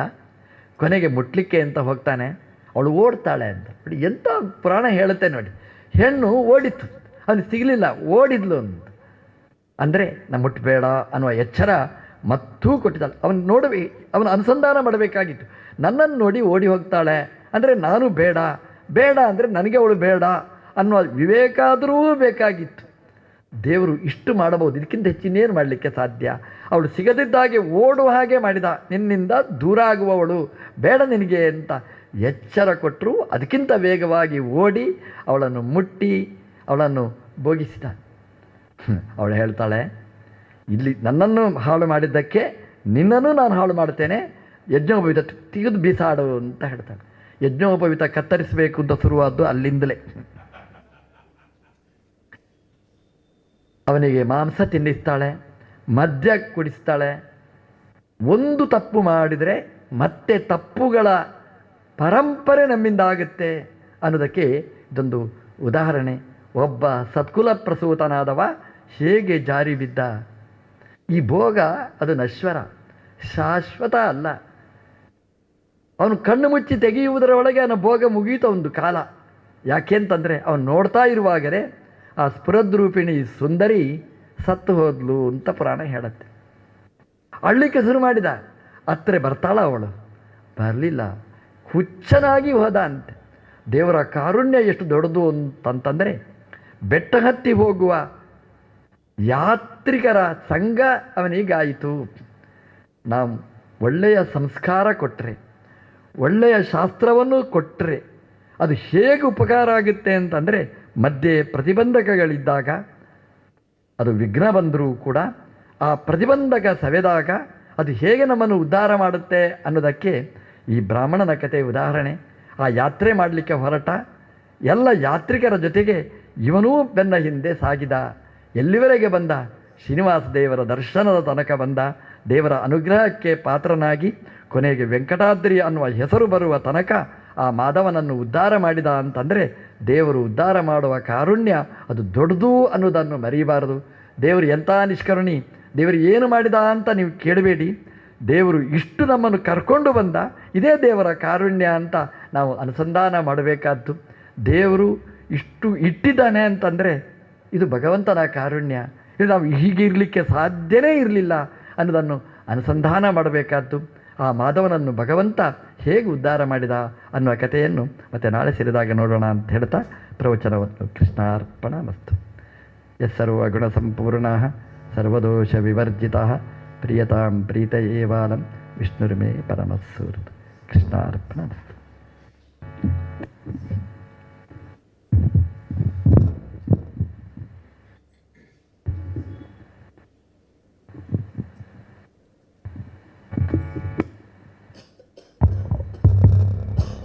ಎಲ್ರಿಗೂ ನಮಸ್ಕಾರ.